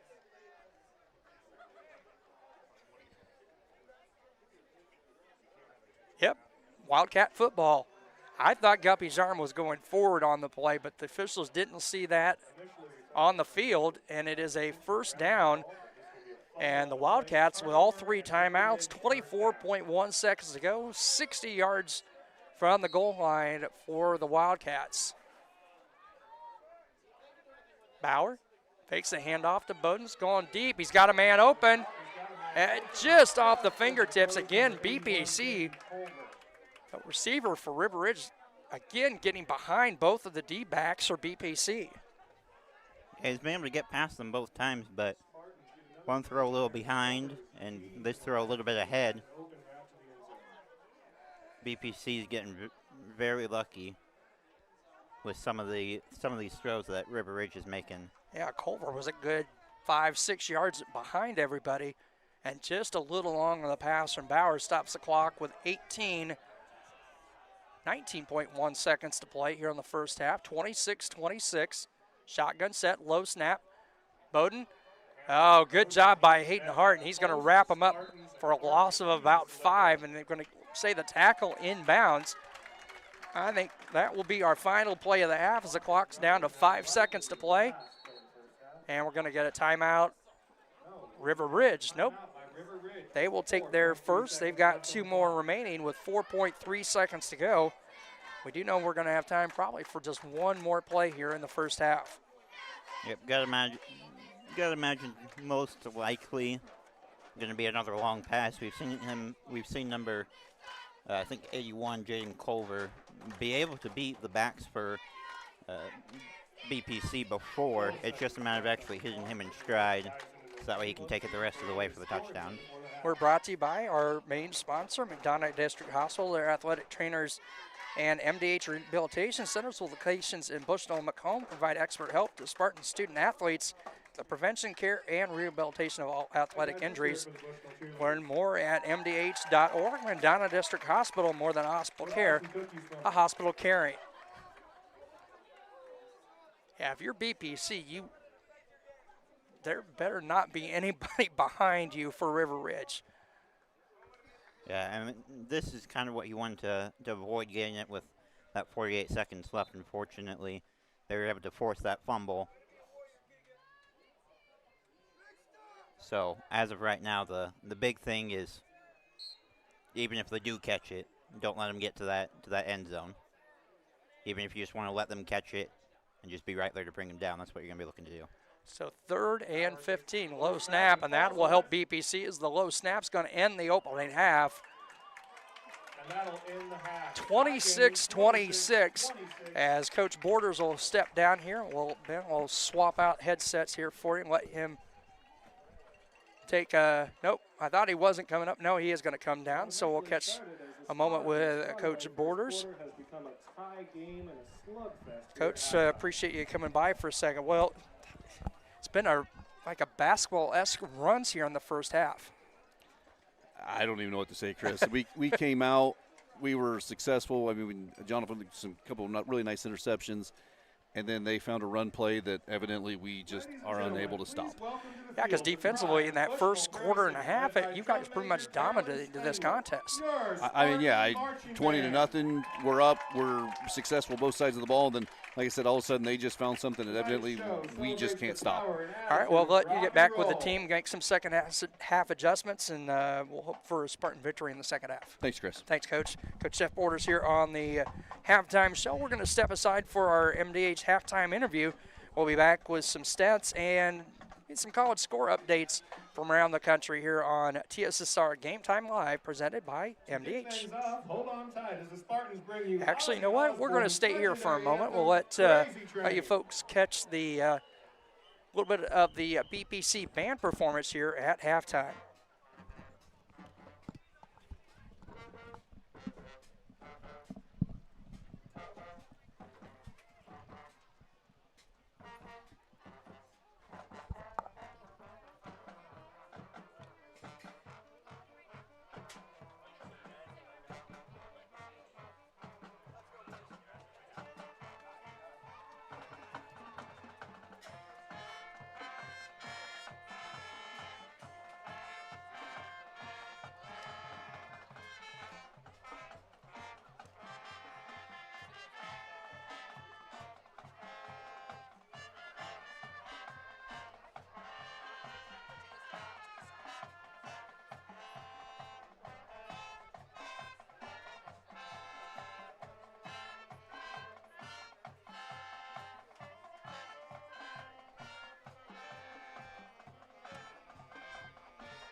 Next up, the Spartans turn to one of the most iconic hits from the Rolling Stones. With Driving With Him, an unforgettable style, here is Paint It Black.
PPC marching band here at halftime. And now, to close out tonight's And rock we'll and stick roll here for showcase, their the last Spartans performance, bring Brad and then Britt we'll get from into our Coach MDH halftime and the interview. Bone. We'll come back after that with stats and some scores from around college football, and we'll be back with the second half kickoff here in just a little bit. We'll turn it back over to the Bushnell-Prairie City marching band.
We have the halftime show from the Bushnell-Prairie City marching band. We're going to step aside, bring you our MDH halftime interview, and we'll be back with stats and scores from around college football in just a few moments.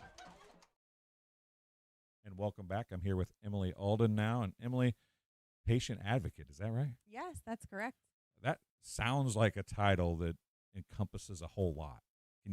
Let's first put it in simple words if you can, and then we'll kind of go in depth with it a little bit. Yes, as the patient advocate, there is a lot to do in the role, but it's a fantastic opportunity. So generally speaking, I will help patients. I will talk about the service that they have here and just in general measure the patient experience for the entire organization. Well, speaking of knowing the entire organization, kind of the theme has been everybody knows everybody at MDH because you're a smaller rural hospital, even though MDH offers a lot. You literally have to probably know everybody or most everybody because you need to know what each thing's going to happen if that patient's dealing with it. Yes, that's very true. When I first stepped into the role about a year ago, it was really an interesting and fantastic opportunity to get to know all of the departments, how they work together and individually, and just to see the well-oiled machine.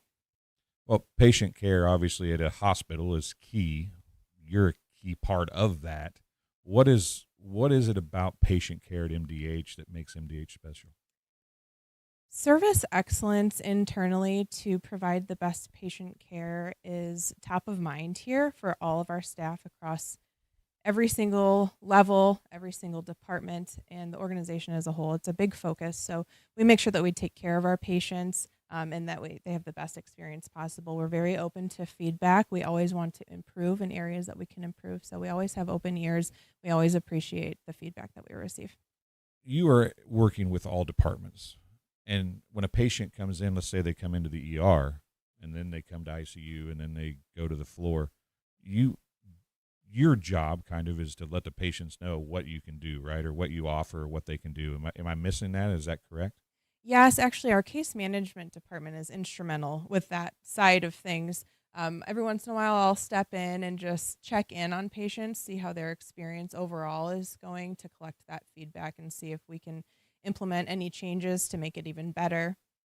So you deal with patients in so many different departments, and really they can go all the way from getting here in the ER to physical therapy on the way out, right? Yes, absolutely. So MDH has a lot to offer our patients. So while you're here, if you're just running in for some outpatient tests, whether it's lab work or visiting our radiology department, convenience clinic, visiting your primary care provider over at MDH Family Clinic, emergency room, labor and delivery. There are so many different departments that work so well together, and our team is a family. The organization in itself is a family, and so everybody does a great job at trying to understand what departments do that aren't their own, so that way we can make it a seamless experience for our patients. Well, and then as a patient advocate, right, you just kind of all that together and look at it, right, and then see as patient A comes through, what can we do to make patient B, who might follow them, a little bit better next time? Absolutely. So what, as you do that, what kind of things do you look for? I mean, what I would imagine with MDH as it continues to improve, you start looking for smaller things, right? So the obvious things are maybe gone, so then you start looking at little things to make the sometimes the worst experience of their life, right, a little bit better as they work through. Yes, most definitely. So you never know what kind of day somebody's having when they walk through our doors, and you don't know what they're necessarily here for. So it's important to keep an open mind and take a look at what can we ask them that's specific to their experience. Why are they here? Comfort them and make sure that we ask the right questions so that we can purposefully pull out information that we can work on. Yeah, and that's, I think we've talked a lot about different things from different people. You're, besides Bill, the CEO, you're the one person that kind of helps with, like, it gets your hands in a little bit of everything as far as the patient is concerned. Everybody's talked about it being a family, and you've even mentioned it being a family. Does the fact that everybody knows everybody as far as employees, from the CEO down to the CNAs, does that kind of make your job a little bit easier? Absolutely.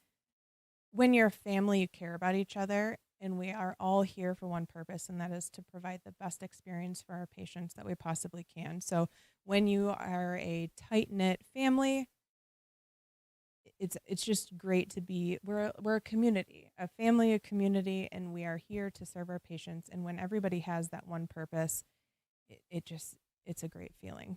Well, Emily, I appreciate you stopping and talking to us, and keep fighting for the patients. Yeah, absolutely. Thank you very much. We'll be back after this. Back here at Bushnell-Prairie City High School, halftime, 26-26. 2 minutes on the clock. I would fully expect, since we haven't not seen BPC out of the locker room yet, that they'll probably put the typical 3 minutes on the clock here at halftime. Again, thanks for tuning in this Saturday afternoon. Chris Rankhauser and Ben Walmsley here. And Ben, we talked a little bit at the first half. It kind of at times ended up like a basketball. You see runs in basketball where teams might go on a 10-12-0 run. It was a scoring run here in football. BPC really dominated about the first quarter and a half of this ball game. And Coach Borders said there at halftime, River Ridge after that found something, some offensive set, it seems like, or a couple plays that really worked, and it really shifted the tide there as they came back, scored 20 unanswered, and then the two squads traded a couple of scores each right before the break. Yeah, if you would have asked me a little bit after the game had started, I would have said BPC is going to be running away from this, but that's obviously not the case here going into the third quarter. I think the biggest thing is to figure out what plays that River Ridge is running that's really giving you trouble, where they can position themselves such that they can effectively stop those plays, because we've already seen they're able to stop a good majority of River Ridge's playbook. They just need to find the plays that they're having trouble with, find out where they need to be to get those stops, and it should be a little more similar to how we saw at the beginning of the game.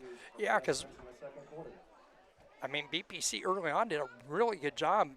River Ridge could not get anything going in that first quarter and into the early stages of that second quarter, but, you know, like we said, they found something, flipped the switch a little bit, and hopefully BPC, if you're a Spartan fan, you can get back and do something on the offensive end, because after that stretch, it's been pretty much trading punches back and forth. Neither defense has been able really to stop the other squad much. Yeah, and that's what you got to look at, is the other side of the ball as well. You know, BPC not only was scoring well on offense, they were getting stops on defense as well. getting stops on defense, but also weren't able to score. River Ridge's defense had also figured out what BPC was doing, and that's how the River Ridge was able to go 20 unanswered points and bring this game so much closer. So there's fixes on both sides of the ball, not just the offensive side, but the defensive side as well that BPC needs to fix, and River Ridge has fixed, but we're going to see if they're able to maintain that going any further. Well, you look at the stats, it's kind of a one-man. I guess I shouldn't say that so much for River Ridge. You've got Bowden with how many touchdowns? 4 touchdowns, all 4 River Ridge touchdowns. That's come from the junior Hamish Bowden. 13 carries for 138 yards, but you've got Caden Bauer there for the Wildcats with 13 carries and 74 yards. And you look at the BPC side of things, it's Jonathan Harrell nearly 200 yards in the contest on just 9 carries, and he's got 3 touchdowns in the opening half, plus had 2 interceptions in that opening quarter. And you've also got to look at some of those other people that may not be getting touchdowns, but Jaden Culver's been open deep a whole bunch of times. They just haven't been able to connect with him. He gets connected 2 times, and 2 of those touchdowns would have been going to him as well. And for BPC's side, it's definitely been Jonathan Harrell pretty well dominating on both sides of the football. But there have been other people as well putting in some key plays on defense, like Gillette.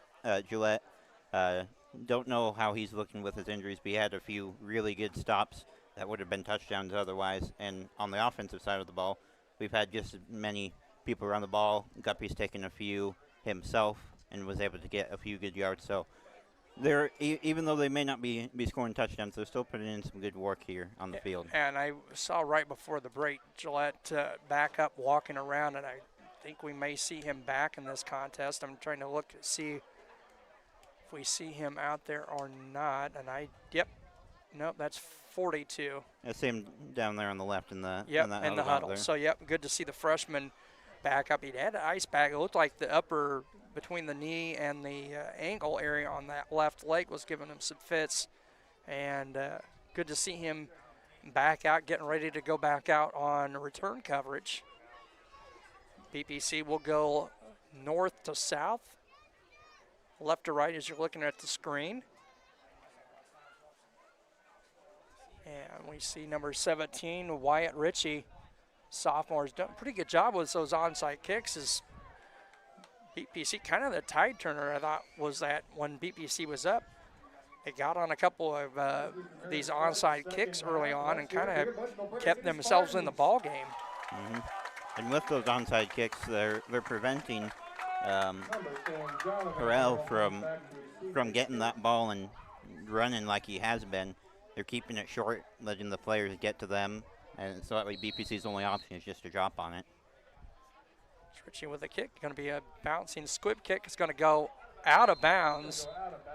So BPC will have the option to take it or make River Ridge move it back and kick it again. And the Spartans are going to take it 1st and 10 from their own 47-yard line, we'll call it.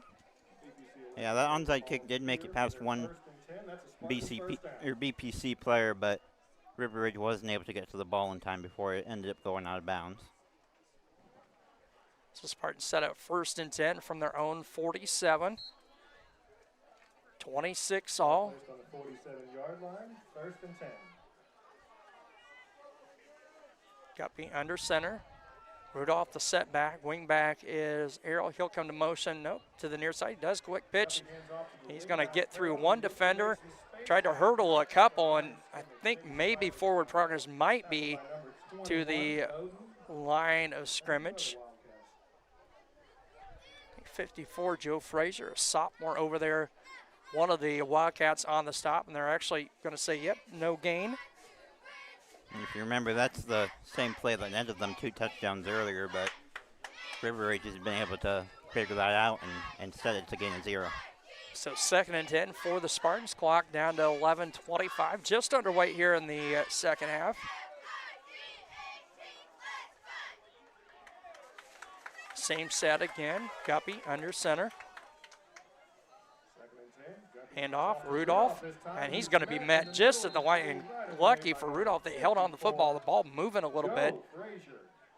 Frazier again, 54, and I believe 21 Bowden. Going to stop the momentum of Rudolph after a gain of maybe a yard on the play. Third down and long for BPC, 3rd and 9. Now, this is what we were talking about. River Ridge has been able to figure out some of those plays, and they've just been able to put a stop to BPC. Now they've got 3rd and long with running not looking too good. Gillette the far side, Shin the receiver to near side, shotgun set. Guppy, good snap. Looks to throw, has got a man open, and it's going to be intercepted by Eisenberg, number 7. I was kind of wondering there for a minute. You saw Shin put the hand out. Maybe we would see a flag for offensive pass interference, but just like that, interception, turnover to the Wildcats, and they're set up 1st and 10 at the Wildcat 23-yard line. Yeah, and if you're seeing that back again, if you rewind it a little bit, you'll see BPC was open on that play, and Eli Eisenberg wasn't looking around until the ball was basically in his hands. Low snap, handoff to Bowden, and he's met in the backfield by 94 Hart, 9 Derek King. Loss of 3. Going back to that interception, though, as I was saying, the Eisenberg wasn't looking back when that ball was thrown, so been a little more on target, this would have been a bit of a different story. So a loss of, they're going to say a loss of 5 back to the 20. I'm going to say a loss of 3, so 2nd and 13. Shotgun set. Bauer, single receiver far side, fakes the snap. There's Culver, and there's got to be, no, I guess they're going to say uncatchable. There was a lot of contact there between Shin and Culver, and an incomplete pass stops the clock. 3rd and 13 for the Wildcats. Yeah, just, I guess, not quite enough contact to call for that pass interference, but again, Jaden Culver is able to get past all of BPC's players, and that's the third time they've tried to give it to him and not able to find him, but all they got to do is find him one time, and there's no catching him. Yeah, he's been open so often, you figure the odds are going to say that at some point he's going to come up with one of those. 26-26, 9:31 to play, 3rd and 13 for the Wildcats. Shotgun set. The setback is Bowden. They're going to fake the handoff to him, handoff to Culver on the wide receiver sweep. Harrell and Guppy on the stop. And he'll get back to the original line of scrimmage, a gain of 3, and sets up a 4th and 10 from the Wildcat 23-yard line. Clock winding down to 9 to play.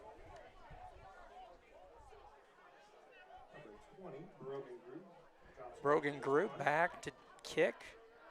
Harrell back just inside the BPC 50. Low snap, plenty of time, line drive kick. It's going to take a Wildcat bounce, and it's going to hit a Wildcat player at the 47 of BPC, and that's where the Spartans will start their second offensive possession. 1st and 10 from their own 47.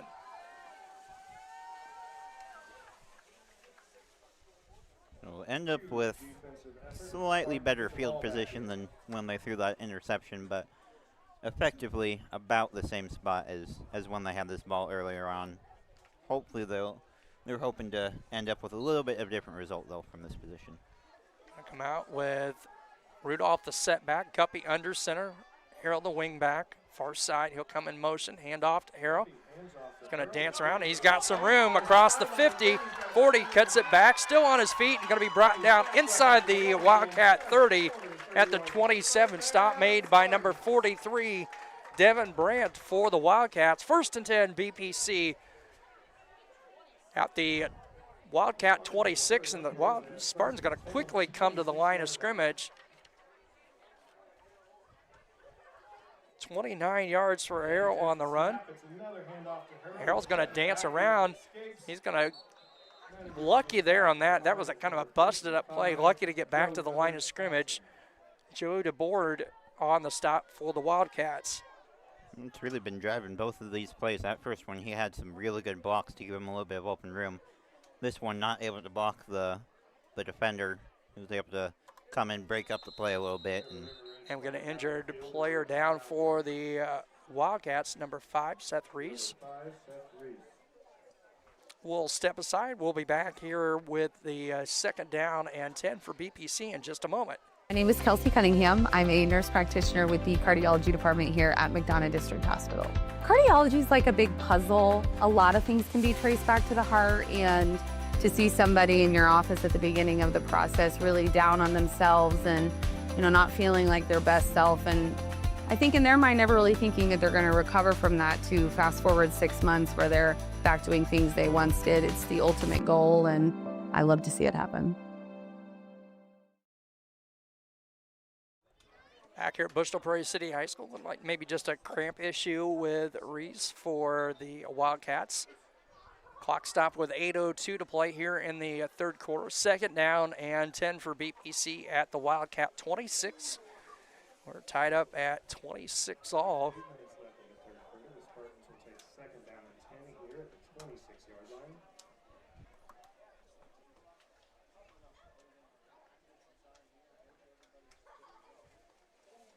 That run by Jonathan Harrell has really been the only big offensive play so far this half.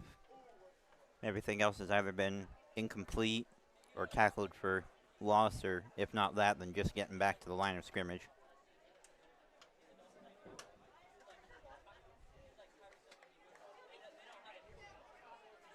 So again, second and 10 for BPC out of the injury timeout.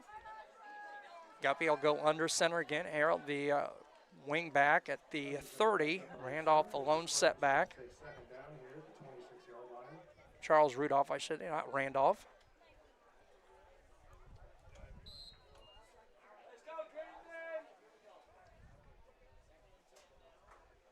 Guppy.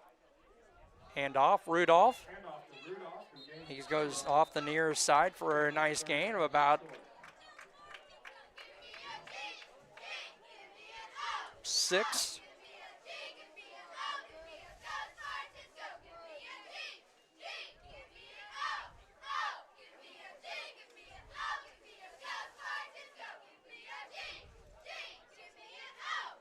Third down and 4 for BPC. Clock at 7:25 to play and counting. 3rd and 4 from the Rocket Wildcat 22-yard line. Guppy, counter handoff to Rudolph. And he's going to be down for a first down, a gain of about 5 on the play. And a first down for the Spartan. 1st and 10 at the Wildcat 16-yard line. They'll set the change and move the clock again. 7:05 and counting. 26-26. 14-0 BPC after 1, and then Ridge 26 in the second quarter to BPC's 12.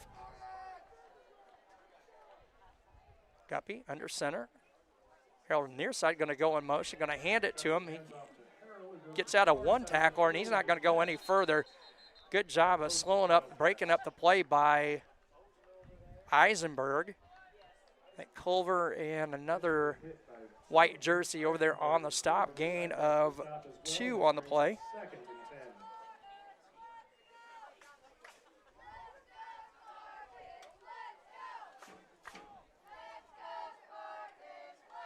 Clock under 6:15 to play, third quarter, 2nd and 9. A gain of 1 for Jonathan Harrell on the play.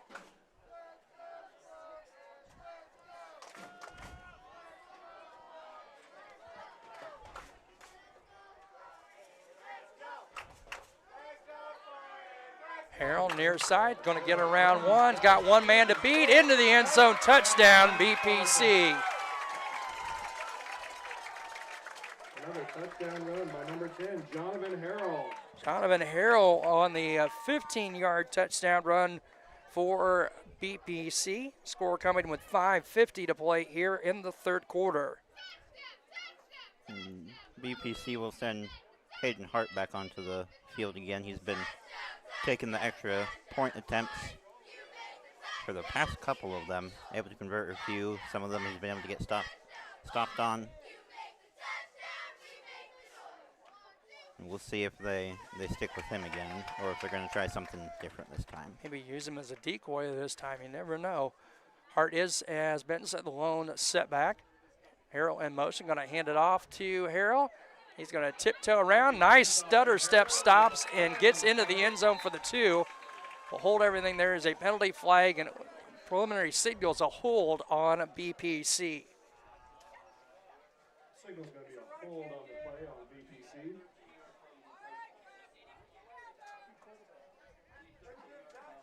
Okay, we'll replay the down here.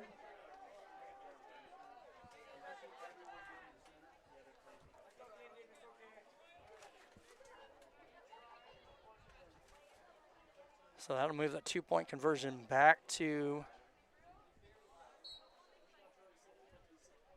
the 13-yard line. So a 13-yard 2-point attempt here for BPC. Going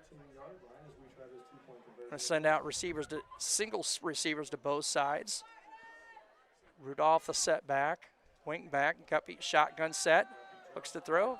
Has Harrell out in the open. He will not get in.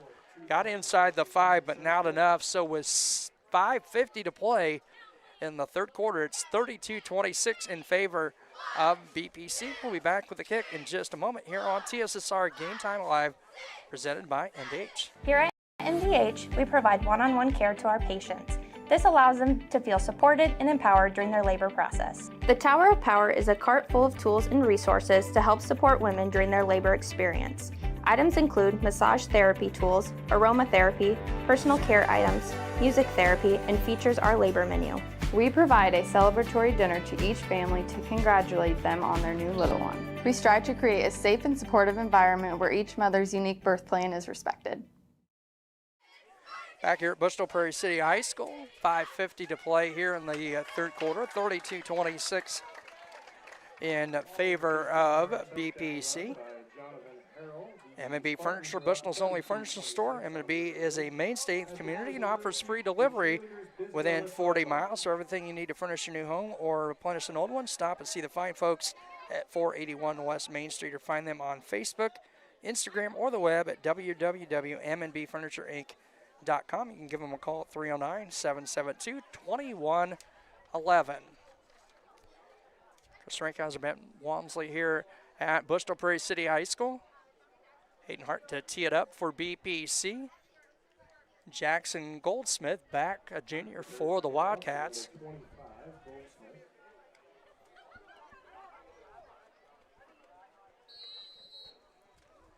Hart with their approach, going to be a high end over end kick, going to be fielded by one of the up men, number 20, as he went down to both knees. Rogan Grube on the kick catch there for the Wildcats. The Spartans defense looks to take the field and hold on to this 6-point lead.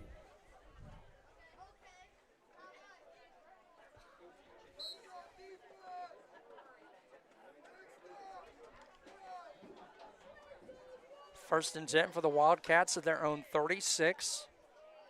Power shotgun set. Bowden, one setback. Going to be a keeper, far side. And not much there. 75, getting the big arms on him, number 75. And Andre Watts, 5'11", 280-pound sophomore. And we got a shaken up Wildcat. Is that Eisenberg? No, it is not Eisenberg. I think that's Seth Rees again. Number 5, he's got issue with some leg cramps. You know what? We'll step aside while they work on that, and we'll be back here in just a moment. I'm Lindsay Schaefer. I'm a physical therapist specializing in pelvic floor physical therapy here at McDonough District Hospital Sports Medicine and Rehabilitation. Young women, a lot of them have pelvic pain. They don't realize that it's something that they don't have to live with anymore. It's very common for people to have urinary leakage. And I always say it's common, but it's not normal. It's not something you need to live with. I also focus on hip pain, back pain. It's all kind of connected. Any age really can benefit from it. Every McDonough District Hospital sports medicine and rehabilitation patient receives one-on-one appointment times with a licensed staff member. They develop a personalized recovery and treatment plan to turn your setback into a comeback. We offer physical and occupational therapy, vestibular rehabilitation, speech-language pathology, cardiac and pulmonary rehabilitation, dry needling, and pelvic floor therapy. MDH, your community physical therapy partner, growing our legacy one patient at a time. Back here at Bushnell-Prairie City High School, brought to you by Rosie's Pizza, offers something for everyone. Pasta sandwiches at Coors Pizza, dining in or carry out at 458 East Main Street in Bushnell. They also deliver to Good Hope, Adair, and all points in between. For delivery, call 309-772-2101. Seth Reese being helped off the field on the far side. So it'll be second down and 10 for the Wildcats out of the timeout. 5:38 to play. All at the River Ridge 36-yard line.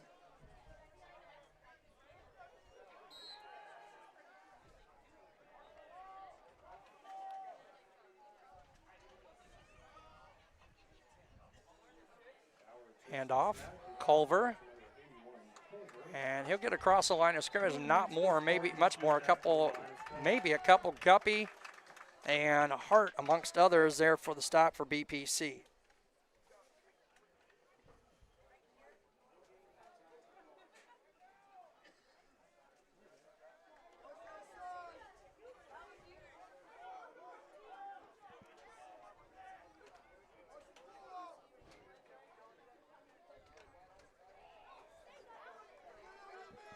Third and long, 3rd and 10. Shotgun set for Bauer. 2 receivers to the far side, and 1 near side. Fake the handoff, going to roll near side.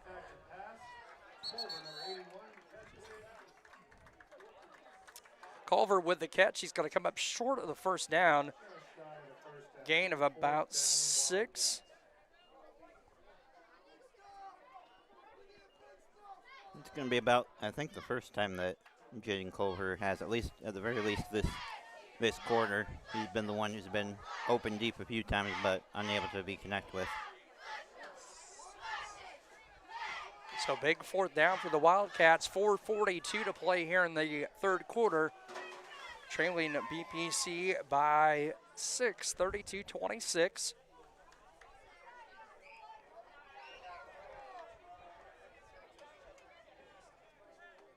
Empty set. Single receiver to both sides. 4 receivers, I should say, 2 to each side. Going to fake the handoff. Dump pass down the middle, and there you go, Ben. That's Culver, 20, 15, 10, 5. Touchdown, Wildcats.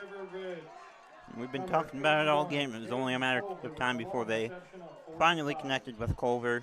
He's been open a few times, but this time was able to find a gap in between 2 defenders and take it all the way to the house for a touchdown. 59 yards on the scoring play, 4:43 to play, 3rd quarter.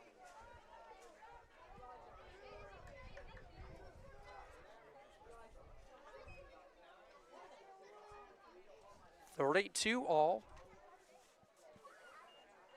2-point conversion on the way. Big stand here for the BPC defense as River Ridge could, with a 2-point conversion, take their first lead of the contest. 2 receivers far side, single near side. Bauer, shotgun set, looks to throw.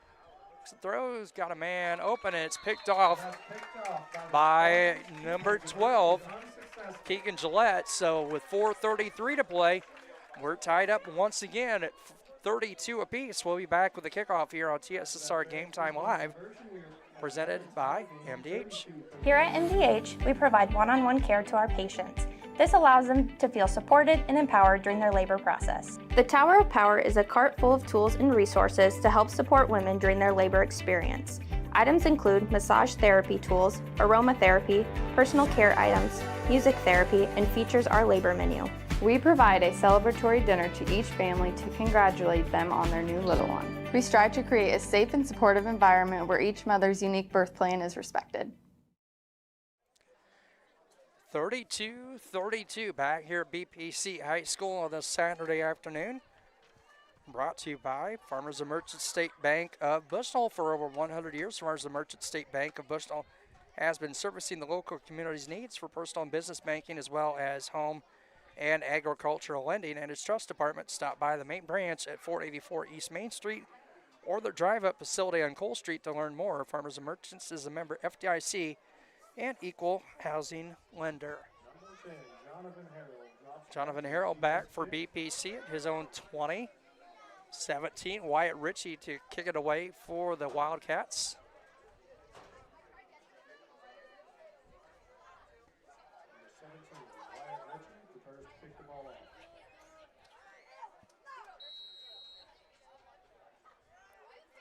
The approach is going to be another squib kick, and good job on the far side. Gillette picks it up at the right at midfield. So BPC set up 1st and 10 from right at the 50-yard line with 4:33 to play. I think that's the best we've seen BPC recover an onside kick. Able to get very good field position at basically the halfway marker on the field. Yeah, after those first couple, BPC's been much better on fielding those onside kicks. Don't forget to chat us up. Poilo watching from Berlin, Germany. Thanks for tuning in. Tuned into a dandy here, 32-all. Handoff on 1st and 10 for BPC. It's Harrell near side. He's going to get run out of bounds at the 43-yard line, a gain of 7 on the play. And a little bit of flashback to what we saw early in the game. Thought he was going to be able to sweep around some of those defenders and take it in for a touchdown again, but Harrell just gets pushed out of bounds, but not before making a very good gain. 15 carries unofficially for Jonathan Harrell, 255 yards in the contest. Guppy on 2nd and 3, handoff again to Harrell, and danced around, gets maybe a yard or so on the play. 21, Hamish Bowden, and 7, Eli Eisenberger on the stop for the River Ridge Wildcats. It's going to set up a 3rd and 2 for BPC at the River Ridge 41-yard line as we wind down to 4 minutes to play in the 3rd quarter.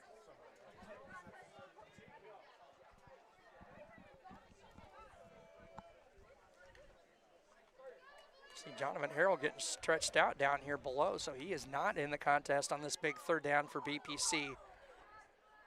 Guppy under center. And off to Rudolph. He's going to have the 1st down and a little more across the 40. Good job getting behind the blockers up front by Charles Rudolph. And he's got enough for a 1st down, a gain of about 6 for Rudolph. At a BPC 1st down at the River Ridge 36-yard line, 3:30 to play, 3rd quarter.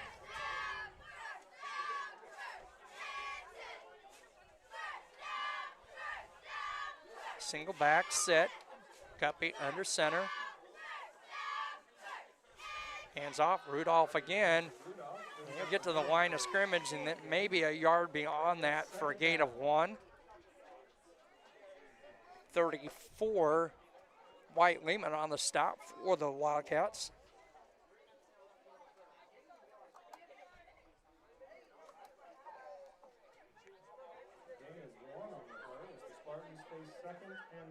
Second and 9 from the Wildcat, 35-49 to play.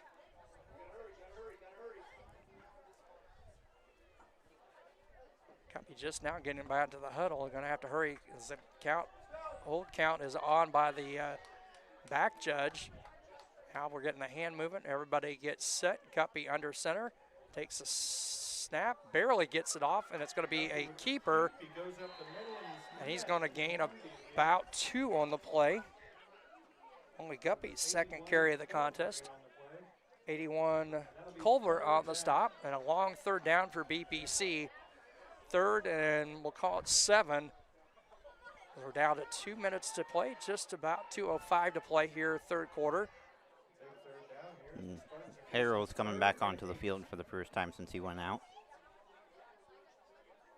with that leg cramp. Now under 2 minutes on the clock. 3rd and 8 from the Wildcat 33 for BPC. Shotgun set, single receivers to both sides. And we're going to get a whistle and a timeout. Nope, equipment issue.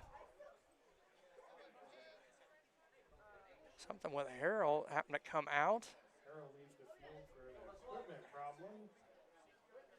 So we're going to see Dylan King checks into the ball game for BPC.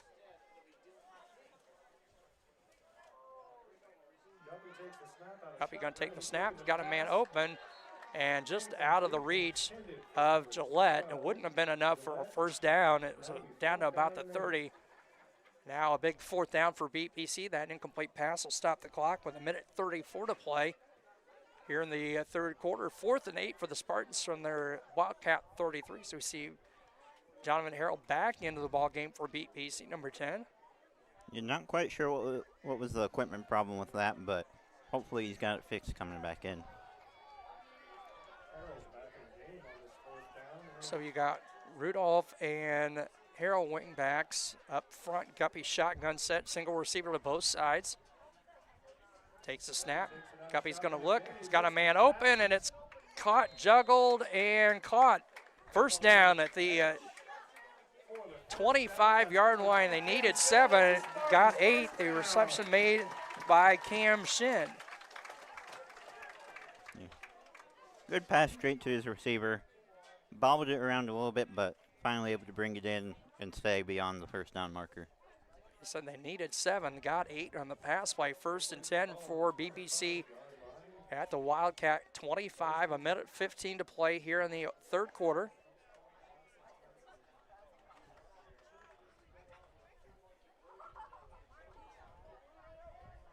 Spartan's going to come out with the same exact look. Shotgun set. Guppy as the clock winds under a minute to play, third quarter.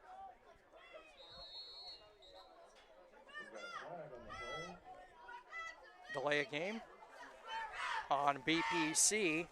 Delay of game on the Spartans. Gonna move the ball back. I'll move it back to the 30-yard line and bring up a 1st and 15 for BPC.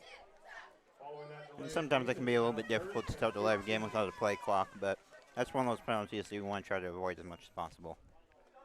Clock counting now, 50 seconds to play. And River Ridge was trying to bring one of the backers, I believe that was Bowden, and he could not stop in time, crossed the, so we'll move the ball back up to the original line of scrimmage. 1st and 10 for BPC from the Wildcat 25-yard line. Clock stopped momentarily. 49.6 seconds to play. And what we've seen him do a little bit is he tries to get a little bit of a running start to try to anticipate when the play is going to happen so that way he can be a little more explosive into the play, but this time it backfires on him. Yeah, we'd seen that on a few plays prior to this, and he was able to stop, but just too much momentum. Guppy shotgun set, looks and overthrew Gillette. I think that was intended for Harrell. It was well out of bounds, so clock stopped with 39.5 seconds to play. 2nd and 10, my apologies, 2nd and 10 for BPC at the Wildcat 25-yard line.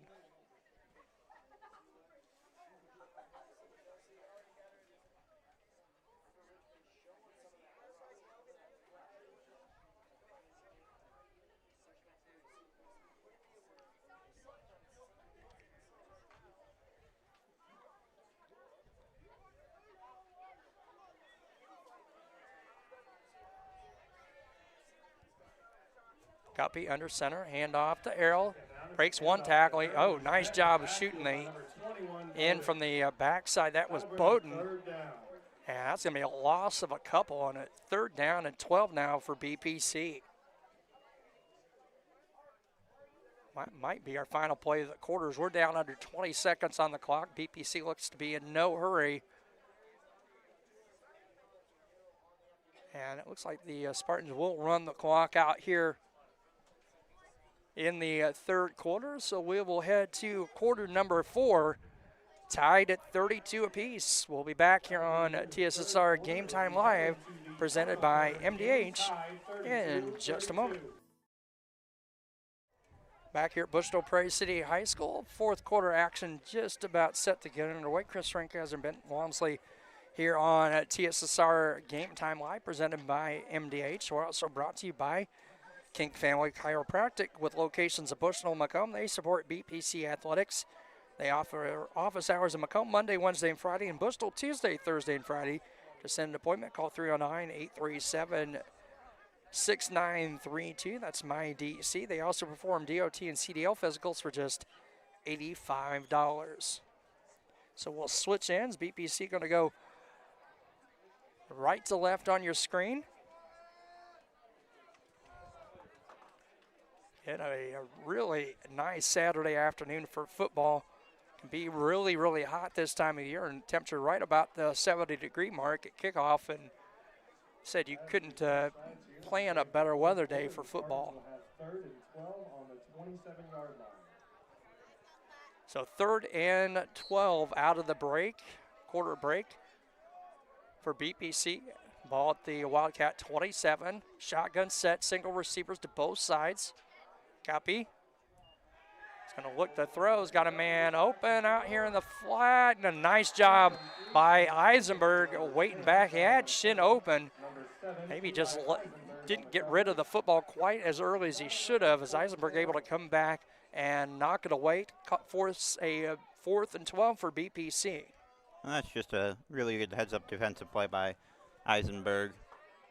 River Ridge had a little bit of trouble early on in this drive, but able to force them to a 4th and long here late. So 4th and 12 for BPC at the Wildcat 27. Again, tied up 27 apiece, or 32 apiece. 4th and 12 from the Wildcat 27 for BPC. Going to come out. Same set. Shin the receiver far side. Gillette here to the near side.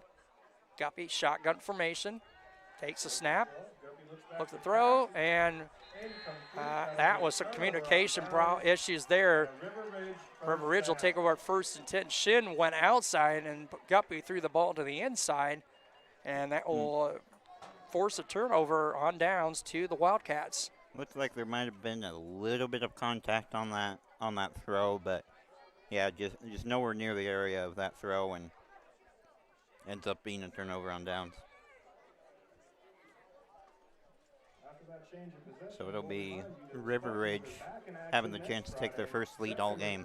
Traveling to Amboy to face the Clippers. Kickoff at 7 p.m. 11:50 to play, 51 to play here in the contest. Wildcats going to come out 1st and 10. Shotgun set, both in the lone setback. Single receiver to both sides. Hand off to Bowden. He's got some room here on the near side. Gets knocked out of bounds by Rudolph. After a gain of 8.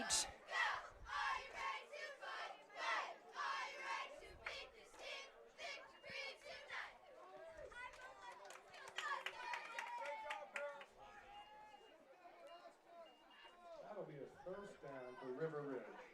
Carried by number 21. Chat, scratch that. It was enough for a first down. They're going to move it out to the 36. A gain of 10. Single receiver is Eisenberg near side. Slot receiver far side is Culver. It's going to be Bowden on the carry. He's going to be wrapped up by Hayden Hart, 94 on the stop. Minimal gain of a couple on the play. Bringing up 2nd down.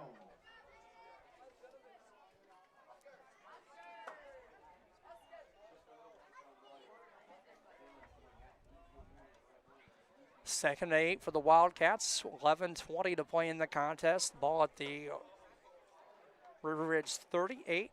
Again, tied all up at 32 apiece.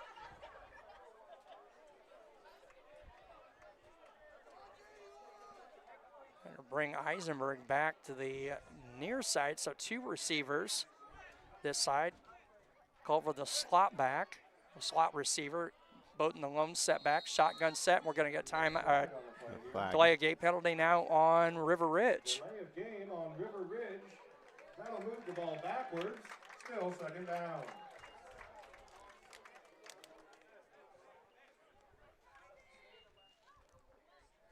The Wildcats are facing So it'll be a 2nd and 13 now for the Wildcats. Clock moving 11:50, 10:50 to play in the 4th quarter.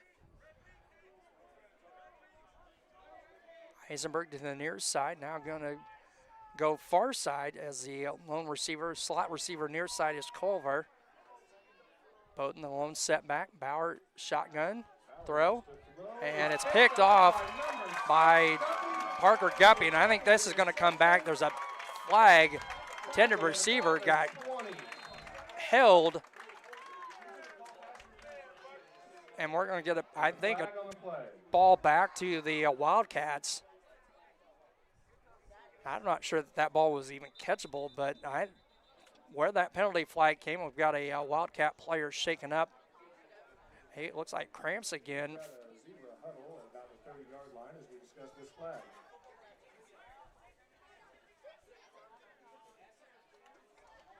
And that'll be pass interference on the defense. And that is going to be the call, pass interference on BPC that takes the Guppy interception away.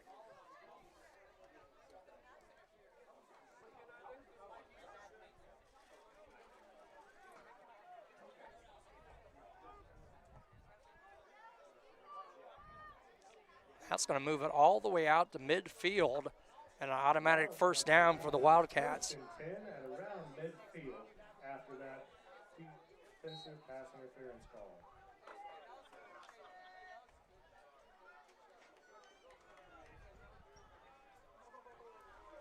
So 1st and 10 for the Wildcats, shotgun set.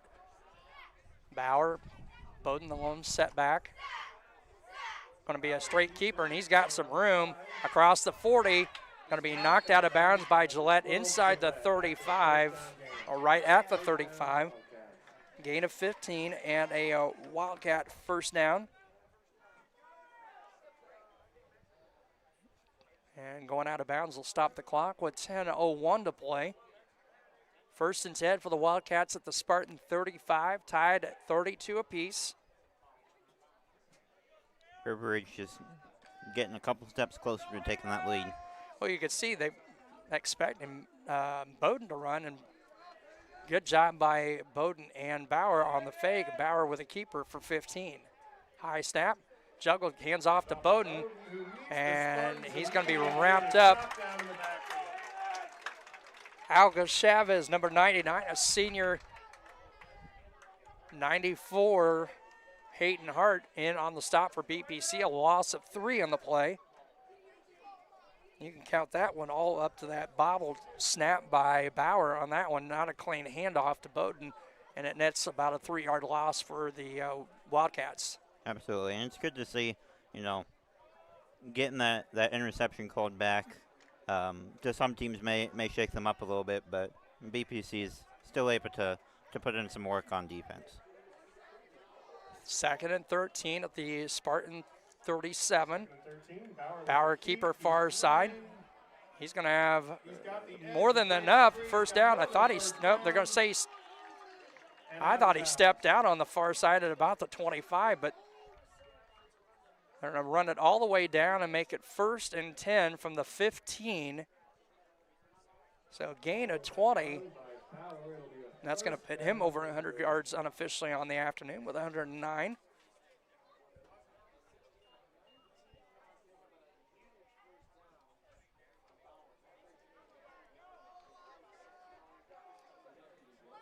Wildcats going to send a single receiver to both sides. Slot is Culver. Bowden the setback in the backfield with Bauer in the shotgun. And we got some movement. Phoenix Cameron for BPC, and I think that's going to be on the offense, number 81. One of the linemen moved. And it is going to be a false start on 55. I believe that was Joe DeBold. Yeah, that right tackle just had a little bit of movement. So 5-yard Markoff's going to make it 1st and 15. Move the ball back to the 21-yard line of BPC. Goldsmith, the near receiver. Shotgun set. Bauer with a keeper. He's got all sorts of room. Gillette on the slow down, and I think that was Guppy on the actual tackle for BPCs. We're down under 9 to play, 8:50 and counting. Gain of about 9 on the play. 2nd and 6. Ball at the BPC 21. Down to 8:35 and counting. 32-32. All BPC early on, and then River Ridge goes on a run of their own, 20 unanswered to tie the score, and then back and forth contest the rest of the way thus far. Bauer, shotgun keeper. He's going to go far side, and he's going to walk into the end zone. Touchdown, River Ridge. That'll be River Ridge's first time having the lead so far this game, and Caden Bauer being a big role in that. He had a lot of good runs. 6'1", 200 pounds, but moves like he's a lot lighter, and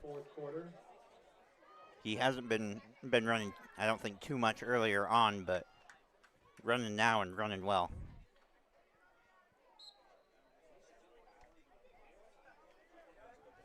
So 38-32 in favor of River Ridge. 2-point conversion, single receivers to both sides, shotgun set. Boat in the lone setback.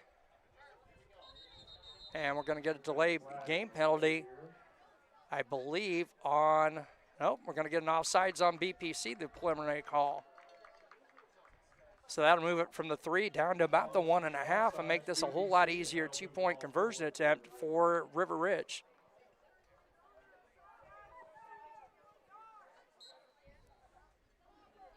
Coach Snyder in the chat says, let's go Spartans. Thanks for tuning in, Coach Snyder. Single receivers to both sides, shotgun set. Bauer, the lone setback is Bowden. Bauer with the snap, 2-point conversion is good. So it's been all Bauer on this drive. And that's going to push the lead to 8-point for River Ridge, 40-32. We'll be back with the kick in just a moment here on TSSR Game Time Live, presented by MDH. My name is Kelsey Cunningham. I'm a nurse practitioner with the cardiology department here at McDonough District Hospital. Cardiology is like a big puzzle. A lot of things can be traced back to the heart, and to see somebody in your office at the beginning of the process really down on themselves and not feeling like their best self, and I think in their mind never really thinking that they're going to recover from that, to fast forward 6 months where they're back doing things they once did. It's the ultimate goal, and I love to see it happen.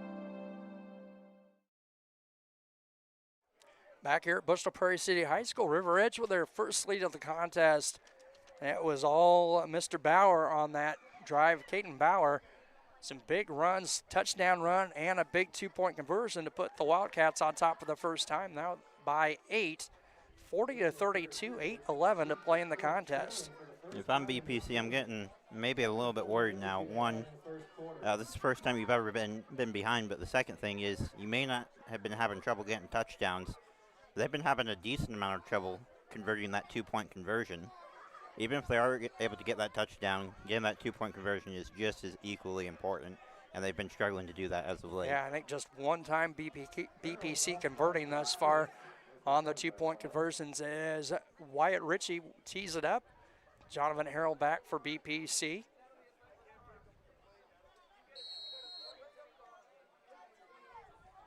Approach, squib kick, fielded, and down to the ground. Good job by Gillette, I believe, and called his name, the freshman, quite a bit. It'll be 1st and 10 for BPC at their own 45-yard line. brought to you by Raritan State Bank. Bushnell branch located at 360 South Green Street in Bushnell. They offer full-service banking and loan services for all your banking needs. Come visit the bank. Friendly service. Give them a call at 309-772-2345. Good luck, Spartans. Raritan State Bank is an equal housing lender, member FDIC. Spartan football, Guppy under center. And a handoff to Harrell. He's going to dance around. He's got some room across the 50. He's gone 30, 20, 10, 5. Touchdown BPC.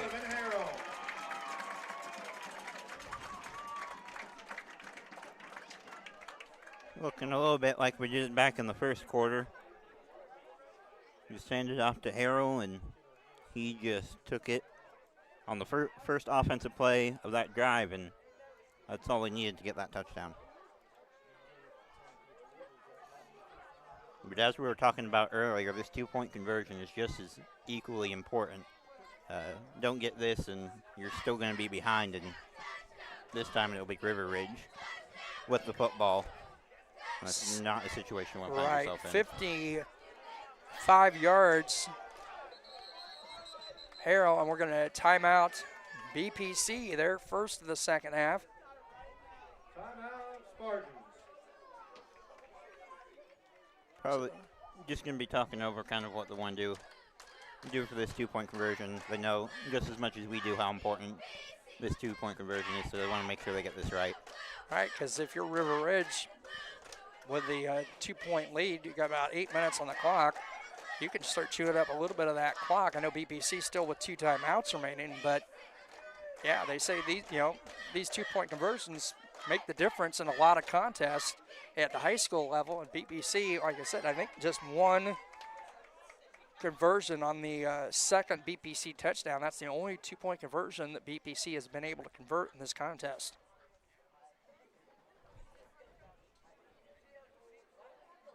So 40-38, River Ridge.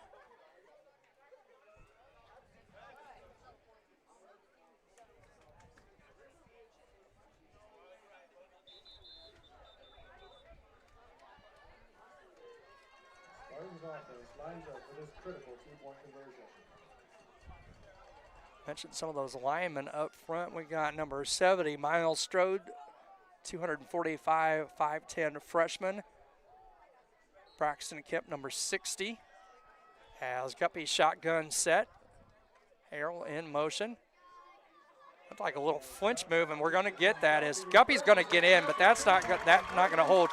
Rudolph, I believe, moved a little bit before the 2-point conversion, and there is a penalty flag, and I think it is going to be a legal shift on BPC as Rudolph started to move. There'll be an illegal shift on BPC as we repeat the 2-point So we'll redo the 2-point conversion, move it back from the 3 to the 8.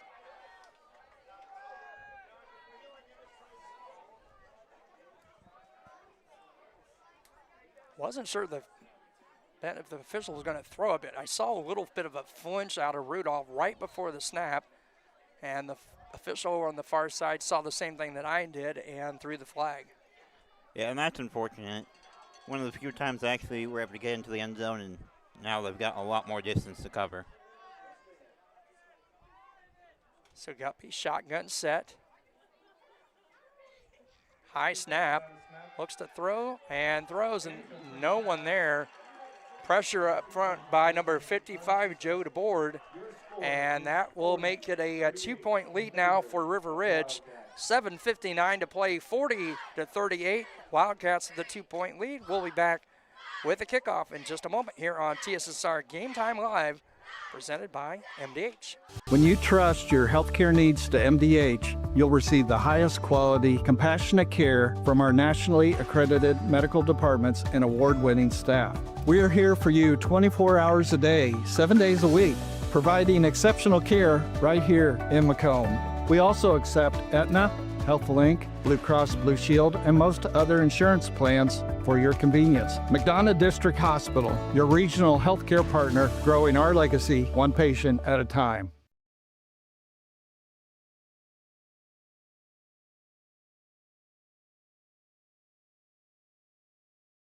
Back here at Bushnell-Prairie City High School, 40-38. Just a second under 8 minutes to play here in the contest. Please report to them. Again, lost cell phone available in the There's a concession new number stand. back for the Wildcats. It looks like number 88, Luke Holcomb, freshman. As we'll see Hayden Hart tee up the football for BPC. One thing that BPC may be thinking of is trying an onside kick of their own. River Ridge has been doing it. Maybe down they may try it, or maybe they just want to keep them far back and keep them from getting a touchdown. That'll be a little kick into a little dead zone. A good job over on the far side by, let's see who gets up. 43, Devin Brandt, senior, and he got on the football, and that's where River Ridge will start 1st and 10 from the 39-yard line with a 2-point advantage, 40-38.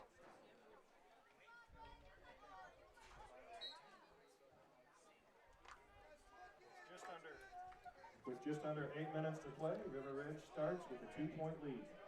Gonna send 2 receivers out far side. And that's the thing with the success of Bauer. You've got to really watch now for Bowden and Bauer. We haven't heard much out of Bowden this in second. We're not going to on this play either, as here comes Bauer. And Gillette's going to knock him out of bounds after a gain of about 6. You mentioned Bauer was so instrumental in the touchdown in the last drive, and he's been, at least with this first play, they've been able to put up some good yards so far. Do want to mention with that touchdown run, I unofficially have Jonathan Harrell over 300 yards in the contest for BPC. 2nd and 4 for the Wildcats, just short of their own 45-yard line. Slot receiver Culver to the far side, single receivers to both sides. And we're going to get Culver moving a little early there, so a 5-yard mark off is going to make it a 2nd at about 10. Back to the Wildcat 38-yard line.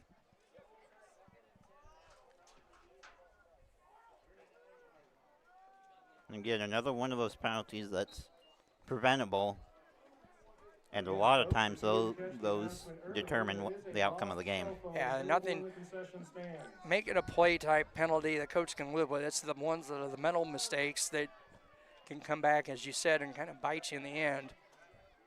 Bauer again on the keeper is going to go far side, and I thought they were going to get him out about wrap him up after a gain of 2, but he's out close to another first down. Going to be maybe 2 or 3 yards short.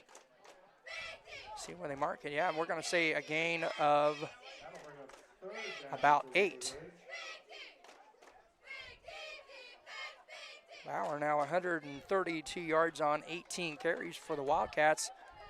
Clock stop with exactly 7 minutes to play. Big third down here with the BPC defense down 2 at 40-38.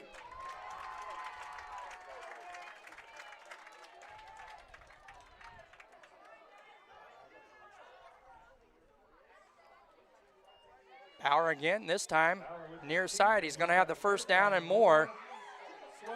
And we're going to get a flag, I think, right here. One of the BPC coaches before the flag came out was showing hold, and I think we're going to get that call on the Wildcats.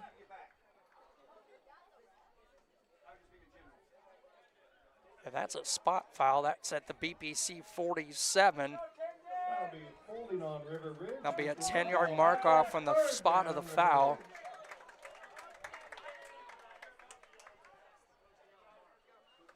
And that will move it back to the River Ridge 43-yard line, 6:53 to play. So instead of being a first down, it'll be 3rd and about mid-range on this play, and BPC got a good break on that play. Clock rolling down to 6:40 to play. You got to figure bet at this point it's 2-down territory for the Wildcats. So you got 2 downs to get about basically 7 yards. Bauer, keeper, far side. And he's going to break the first tackle, and he's got enough for the first down across the 50 to the BPC 49, a gain of 8.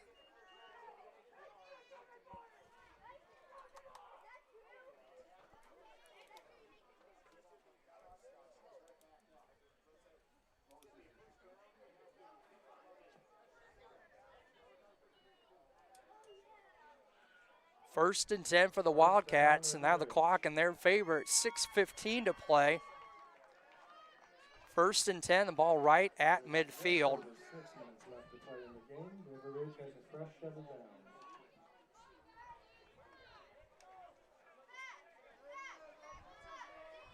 Slot receiver is Culver, single receivers both sides. Quick snap, and they're going to hand off to Bowden this time.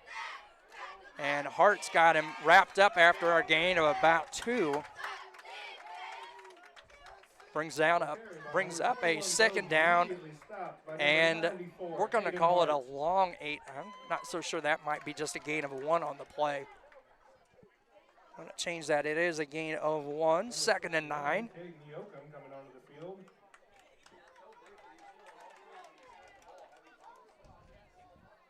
Clock down under 5.5 to play, 2nd and 9. BPC trails River Ridge by 2, 40-38. Shotgun set, again, Bowden the lone setback. Single receivers both sides. Handoff, or keeper by Bauer. And this time Guppy comes up, good job. I think that might have been Dylan King that slowed him down, and Guppy finished him off on the play after a minimal gain of 2. That's the first time BPC's really been able to stop Caden Bauer as of late. He's been able to run over them for last drive and this drive, but finally able to put a stop to him after he gains about a yard. Had been a heavy dose of Bauer here in the second half, where we saw Bowden so much in the first half of the play. Slot receiver Culver, single receiver to both sides. Bowden the lone setback, Bauer in the shotgun. Snap, he's going to take it to the near side. He's going to get out of 1 tackle. I think that was Guppy that maybe missed him, but going to be, I think, just short of the first down marker. So 3rd and less than a yard. And it looks like he's just short, 4th and short. 4th and inches for the Wildcats. Clock stopped with Bauer going out of bounds with 4:16 to play.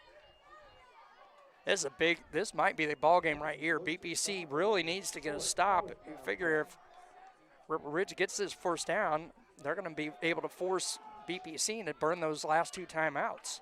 Yeah, very likely to decide the rest of this game. We saw on the last play, BPC came at him with a blitz, but he was able to run around it and got timeout.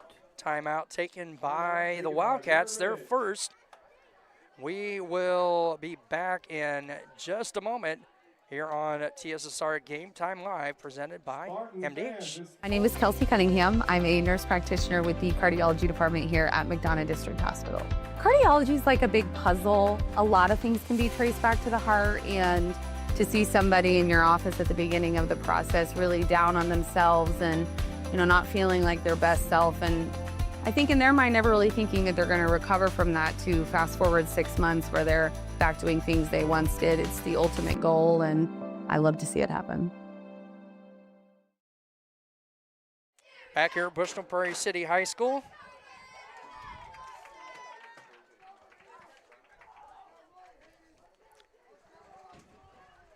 Chris Frank has a Ben Walmsley here on this Saturday afternoon. Thanks for tuning in and watching us here on TSSR Game Time Live.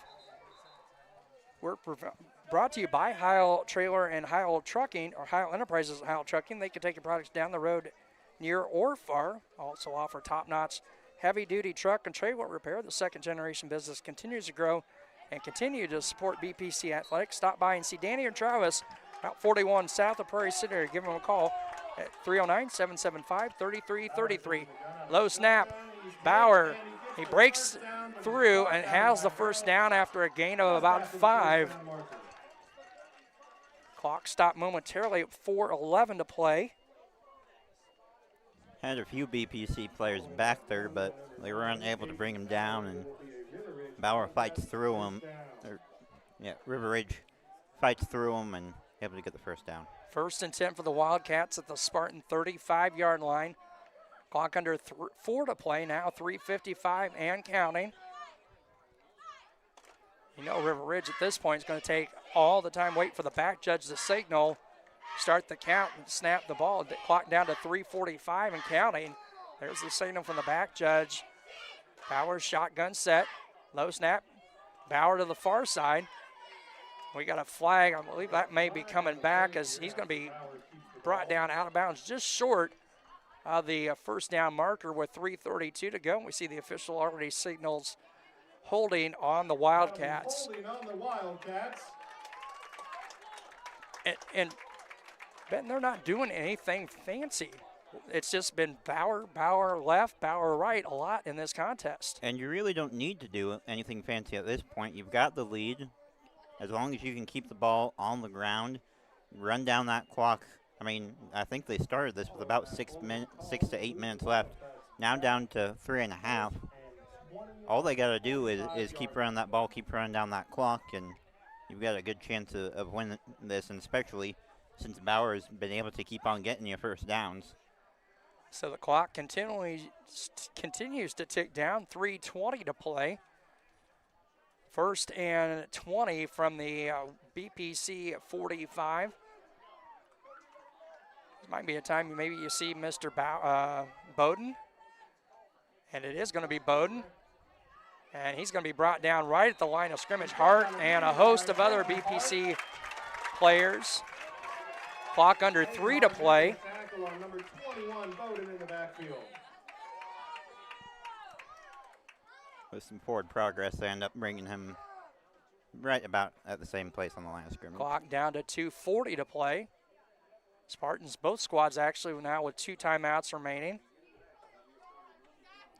One thing that River Ridge is going to maybe want to avoid but may have to do anyway is passing. They haven't had the greatest history of passing, but with how far it is, unless they get a good run here, it may be what they are forced to do. 2:20 to play. Now the signal from the back judge. Bauer takes the snap. He's going to come near his side. Nice open field tackle by Jonathan Harrell for a gain of about 2. And for your BPC, I was going to say, maybe now's the time to take a timeout. They do. They have 1 remaining. We'll step aside. 2:08 to play. A 2-point River Ridge lead. We'll be back just a moment on TSSR Game Time Live, presented by MDH. Every McDonough District Hospital sports medicine and rehabilitation patient receives one-on-one appointment times with a licensed staff member. They develop a personalized recovery and treatment plan to turn your setback into a comeback. We offer physical and occupational therapy, vestibular rehabilitation, speech-language pathology, cardiac and pulmonary rehabilitation, dry needling, and pelvic floor therapy. MDH, your community physical therapy partner, growing our legacy one patient at a time.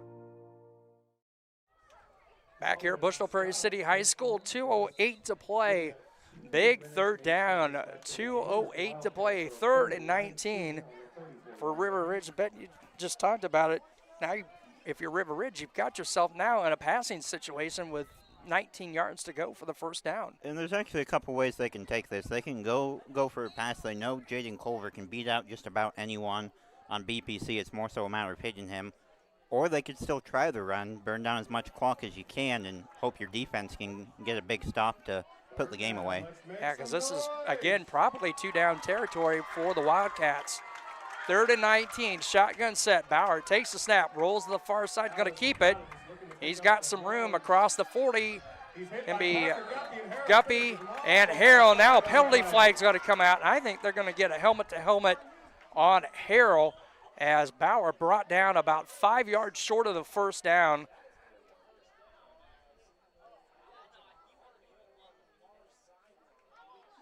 Bauer's slow to get up, getting up slowly.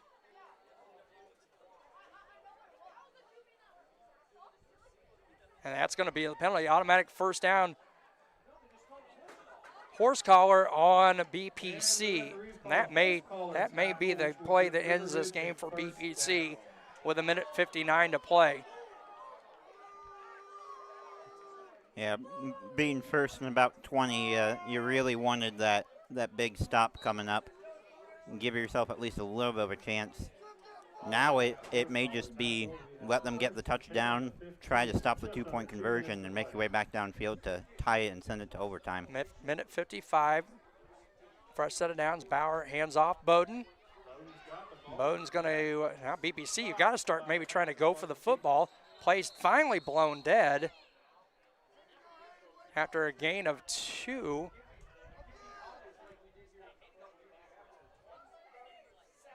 .135 and counting.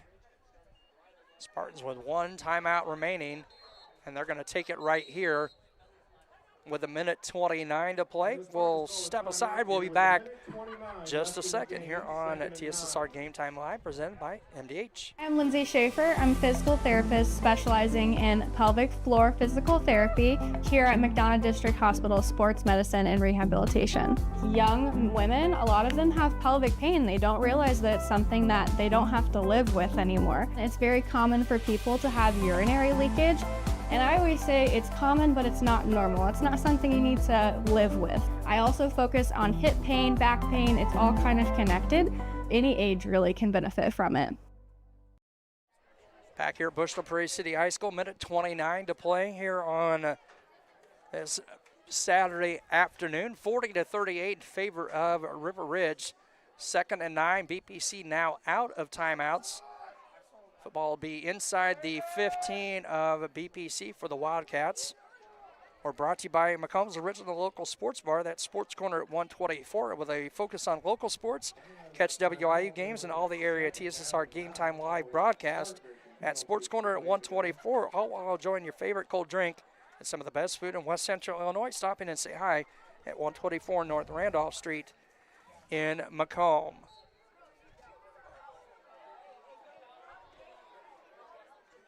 Shotgun set. Bauer in the shotgun, Bowden the lone setback. Bauer to the near side. And he's going to go down inbounds at about the 6. He's got close to the first down. 3rd and short, 3rd and 1. 1:10 to play. And you saw Bauer fought to not get out of bounds on that play, went down a little bit early. Maybe sacrifice the first down for the sake of running that clock down just a little bit more. Depending on how far down, as we're under a minute to play, they may only have to run one play off here with 54, the clock continuing to tick down. Now under 50 seconds to play. Official with the judge with the arm up. Count on, and now we're going to get a timeout by River Ridge, their second of the half. 41.6 seconds to play. Western Illinois University at WIU. Leathernecks don't just blend in because purple stands out. At WIU, there's limitless potential with campuses in Macomb, Quad Cities, and online. Visit wiu.edu/potential to become a Leatherneck and get an education that stands out.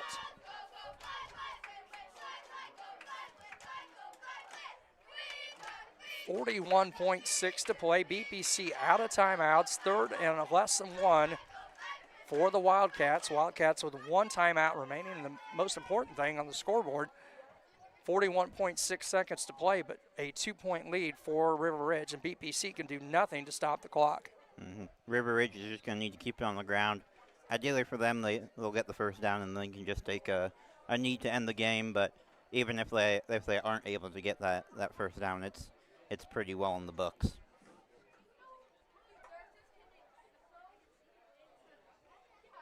Clock with the timeout will not stop or start again out of the timeout, but you figure even then, once they run a play, they're going to have 2 downs here to get less than a yard with 3rd and 1 at the BPC 6.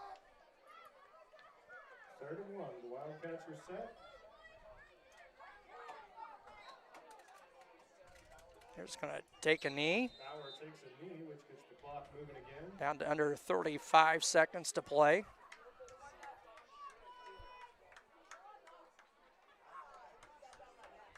Not even sure they'll have to take one more snap or not. This should just about do it. Stay tuned for the JoJo's Gaming Parlor post-game show. Talk it over with Coach Sissel and maybe try and get a word with Coach Burlich for River Ridge, as that will be our final score. BPC going to fall by 2, 40-38, the final score in favor of the Wildcats. They'll move to 1-1 on the season. BPC falls to 0-2 with a tough one next Friday night at Amboy. River Ridge will come back home and host Orangeville next Friday evening. We'll step aside. We'll be back with the JoJo's Gaming Parlor postgame show in just a moment. My name is Kelsey Cunningham. I'm a nurse practitioner with the cardiology department here at McDonough District Hospital. Cardiology is like a big puzzle. A lot of things can be traced back to the heart, and to see somebody in your office at the beginning of the process really down on themselves and, you know, not feeling like their best self, and I think in their mind never really thinking that they're going to recover from that, to fast forward 6 months where they're back doing things they once did. It's the ultimate goal, and I love to see it happen.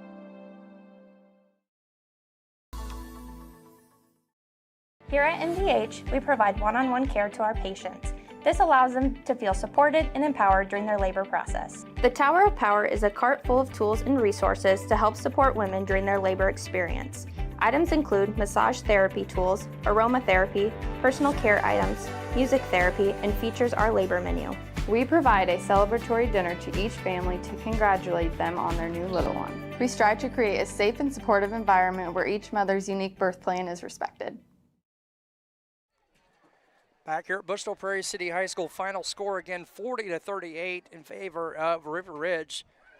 When we talked, it was all BPC in that first quarter and a half, and then 20-0. River Ridge comes back and answers with 20 more. We end up 26 all at the half, and it was just kind of trading punches after that. And then finally, here in the fourth quarter, the Wildcats able to take their first lead of the contest, and again it came down to a missed 2-point conversion by BPC to give the Wildcats the 2-point victory. Yeah, and River Ridge was able to find a few plays in their books that BPC had a much more difficulty handling, but I think the big story of this is some avoidable penalties. The BPC did convert a 2-point conversion earlier that would have tied the game had it not been for a false start penalty. And down here on the final drive by River Ridge, that horse collar ended up getting them that first down that ended up being the final nail in the coffin for BPC as they end up falling 40-38. JoJo's Gaming Parlor offers the best gaming experience in the McDonough County area. Stop in for a cold drink and a chance to take home a nice wad of cash while you're at it. Also on game night, check out the TSSR Game Time Live presented by MDH Events live on the big screens. Come join your friends at JoJo's, located at 776 North Cole Street in Bushnell, and cheer the Spartans on to victory. Long second half, and this one is nearing the 4 o'clock hour, so about a 3-hour contest here. Running down some unofficial stats. First for BPC, got Jonathan Harrell, 18 carries for 309 yards, and 5 touchdowns for BPC, plus 2 interceptions in the first quarter. So a heck of a contest on the short side by Jonathan Harrell for BPC. Looking down some other stats, it was kind of a two-headed monster. It was pretty much Bowden all the way in the first half, as he had 138 yards on 13 carries at halftime. He finishes 20 carries unofficially for 147 yards. And Bowden had 4 touchdowns on the ground with his 147 yards unofficially. But then the second half, it really turned into the Caden Bauer show for the Wildcats. He had 13 carries for 74, finishes the contest 24 carries for 167 yards in the contest. and a big touchdown on the ground and a couple of passing touchdown in the second half for the Wildcats. Again, 40-38. See Coach Sisler on his way up. We'll chat with him here in just a moment. Again, thanks for tuning in. The JoJo's Gaming Parlor postgame show. JoJo's Gaming Parlor offers the best gaming experience in the McDonough County area. Stop in for a cold drink and a chance to take home a nice wad of cash while we're at it. Also on game nights, check out the TSSR Game Time Live presented by MDH Events Live on the big screen. Come join your friends at JoJo's located at 776 North Cole Street in Bushnell. Cheer the Spartans on to victory. And I think Coach Sisler is on his way up. Yep, we'll get Ben to hand over his headset to Coach, and we'll chat with him for a couple minutes here on the postgame show.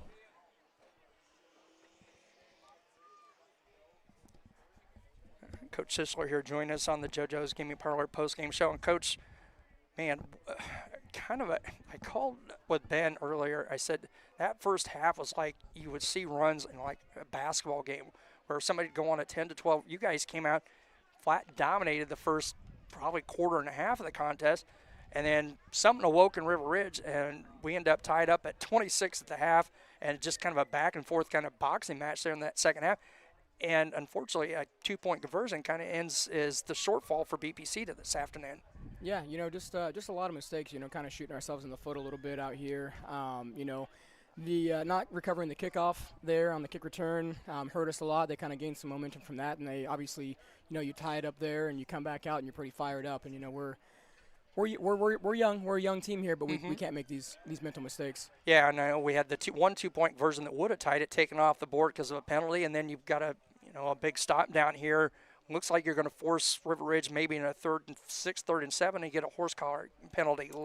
Comes in late. So, I said, you guys, they just early on couldn't get anything offensively going, and defensively, we got a heavy dose of, I know, Bowden in the first half, Bauer in the second. What did they do offensively there to finally get some momentum going?